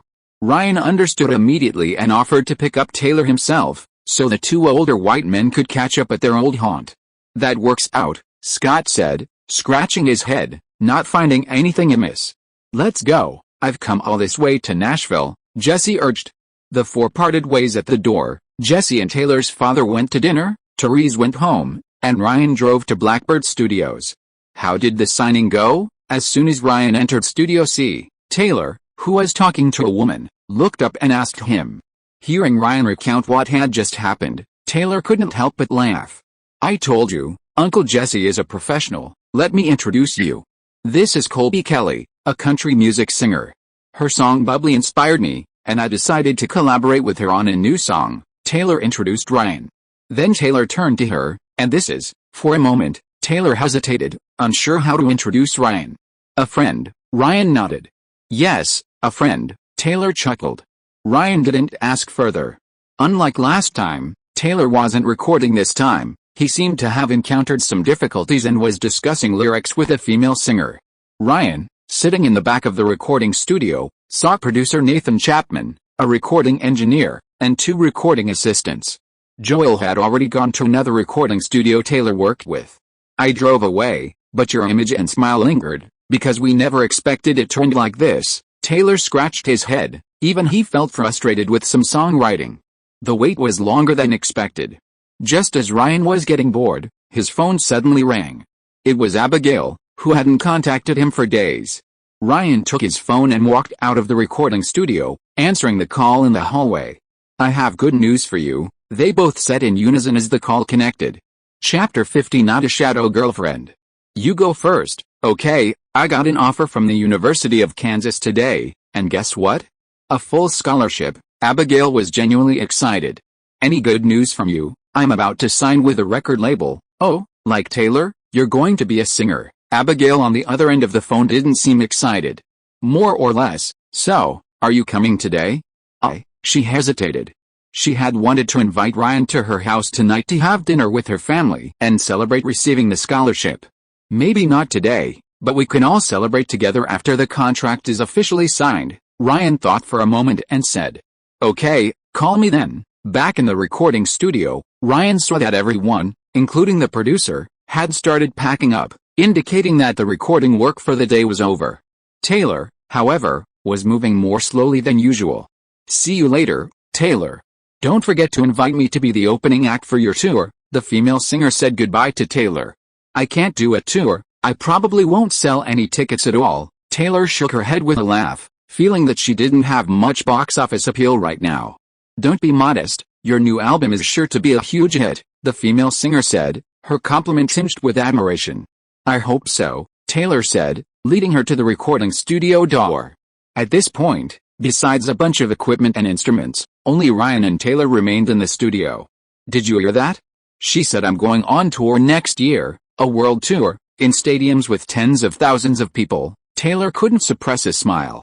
"Hurry up and pack your things, I'll take you home," Ryan said. "Why the rush?" Taylor leaned back, resting against a mixing console, a movement easily made by her long legs. "Do you reimburse me for parking tickets?" "Sure, I don't need them," Taylor said nonchalantly. She then stood up, grabbed Ryan's wrist, and led her to the lounge connected to the recording studio. "I haven't finished my work yet," she said, giving Ryan a gentle push to sit on the sofa. "You'd better really mean work," Ryan said. Taylor raised an eyebrow. "You wish." Then she actually went to the recording studio and brought back a Taylor guitar. It wasn't a Taylor-branded product, it just happened to have the same name. Taylor had been using the 614C model almost exclusively for her live performances for the past 2 years. The one she was holding had a high-gloss finish and was hand-polished, gleaming under the lights. The top was made of spruce, the back and sides of maple, and the fingerboard and bridge of ebony. The tone was bright, clear, and pure. Of course, the price was far from affordable. She sat on the high stool opposite her, one leg supporting her weight, the other on the stool frame, and placed the guitar close to her lap. The aura of a country singer immediately came through. "I wanna be somewhere where you are. I wanna be where you're here. Your eyes are looking into mine. So baby, make me fly." Her fingers flew across the strings. She sang softly, her body swaying gently to the rhythm, her voice still carrying a childlike clarity. Few people get the CMA Best New Artist award to perform for them alone, yet Ryan's gaze remained fixed on a pair of long legs bathed in warm light. If you were to write the song right now, it wouldn't be called Beautiful Eyes, but rather Beautiful Legs. Taylor didn't finish a song, instead launching into a medley of tunes. And Ryan heard many songs he'd never heard before. "So, which one do you think is the best?" Taylor put down his guitar and tossed the pick onto the table. "They're all good," Ryan replied immediately. How could he say they weren't good? In fact, Ryan had only caught the gist of what was being sung. His attention wasn't really on the music. "Of course," Taylor said, unscrewing a bottle of Evian and gulping down 2 mouthfuls. "I mean, which one's better?" The one that says make me fly," Ryan said, feigning thought. "You mean Beautiful Eyes?" "Yes, great. Then the new EP that's about to be released will feature this song as the main single, and the EP will be called Beautiful Eyes." Taylor winked at Ryan, showing off her newly applied shimmering eyeshadow. "Huh? Don't you need Nathan Chapman's advice?" Ryan felt a little guilty. He's the producer of the new album, not the EP, so he has no obligation to produce it. Besides, this EP is exclusive to Walmart. It's a supplement to last year's sales agreement. If I put really good songs in it, I'd be at a disadvantage, but I can't be too perfunctory, otherwise it'll be hard to explain to the distributors, Taylor said. Walmart is one of the top distributors in the physical record sales industry. Taylor probably signed an additional clause, such as giving Walmart an extra exclusive EP if they bought a certain number of copies. By the way, have you written any new songs lately? I know Harlem rock is popular, but not the kind that's all beat bang, but the soothing kind like country folk, Taylor suddenly asked. I can reluctantly sing a bit and put it on this EP. The condition is it can't be garbage like Fire and Rain, Taylor tentatively suggested. This was undoubtedly a good opportunity for Ryan, but all he could offer were pieces Taylor wouldn't even consider. Then hurry up and write it, you still have a month, Taylor reminded him. Can't you just give me one? You have so many songs, Ryan said. Taylor's request was indeed a bit unreasonable for Ryan at his current level. Then I'll just give you all the money I earn. That's not impossible, Ryan was shameless enough. HMPH, maybe in your next life, Taylor toyed with his blonde hair. Consider it borrowing one from you, I'll pay you back later. Borrowing? What if I can't pay you back? Then I can use a fortune as collateral, like hundreds of millions of genetic material. Stop, Taylor immediately shook his head and changed his mind. I'll give you the song, you can pick any of the discarded tracks. At this moment, Ryan had already stood up and was walking towards Taylor. Wait, there's someone outside, Taylor perked up his ears. Ryan heard the noise outside, opened the lounge door, and saw a cleaning lady mopping the floor. The next second, Taylor followed her out of the lounge, turning back to Ryan and saying, take me home. Hey, Mom. Yeah, I'm out, just came out. Something went wrong with the new song. I'm on my way now, about to go back. Taylor's hair was disheveled in the car, one hand holding her phone, the other gripping the gear shift. Oh dear, look at the time. Taylor glanced at the time on her phone and was startled. Was it my fault? Taylor had asked Ryan to take her home, and Ryan had, of course, done so, but taken a longer route. Could he let this opportunity pass him by? Ryan adjusted the seat. Unlike the Toyota Sequoia from last time, this Challenger was a two-door version of the Volkswagen, commonly known as a backseat dog, and Taylor was too tall for that. He'd buy a luxury car as soon as he made some money, it was just comfortable. I had it all planned out, I was going to compete fairly with Abigail, Taylor said, fanning herself with her hand. I have a better solution, Ryan smiled. Taylor immediately turned her head to look out the window and said coldly, I'm not going to be the shadow girlfriend. If anyone's going to be, it'll be her. End of this chapter. Thank you so much for reading until the end. Don't forget to give it a like. Looking for more exclusive content and immediate access? Subscribe to our Patreon. Remember, every like, subscription or donation encourages us to continue. Thank you all, see you in the next video.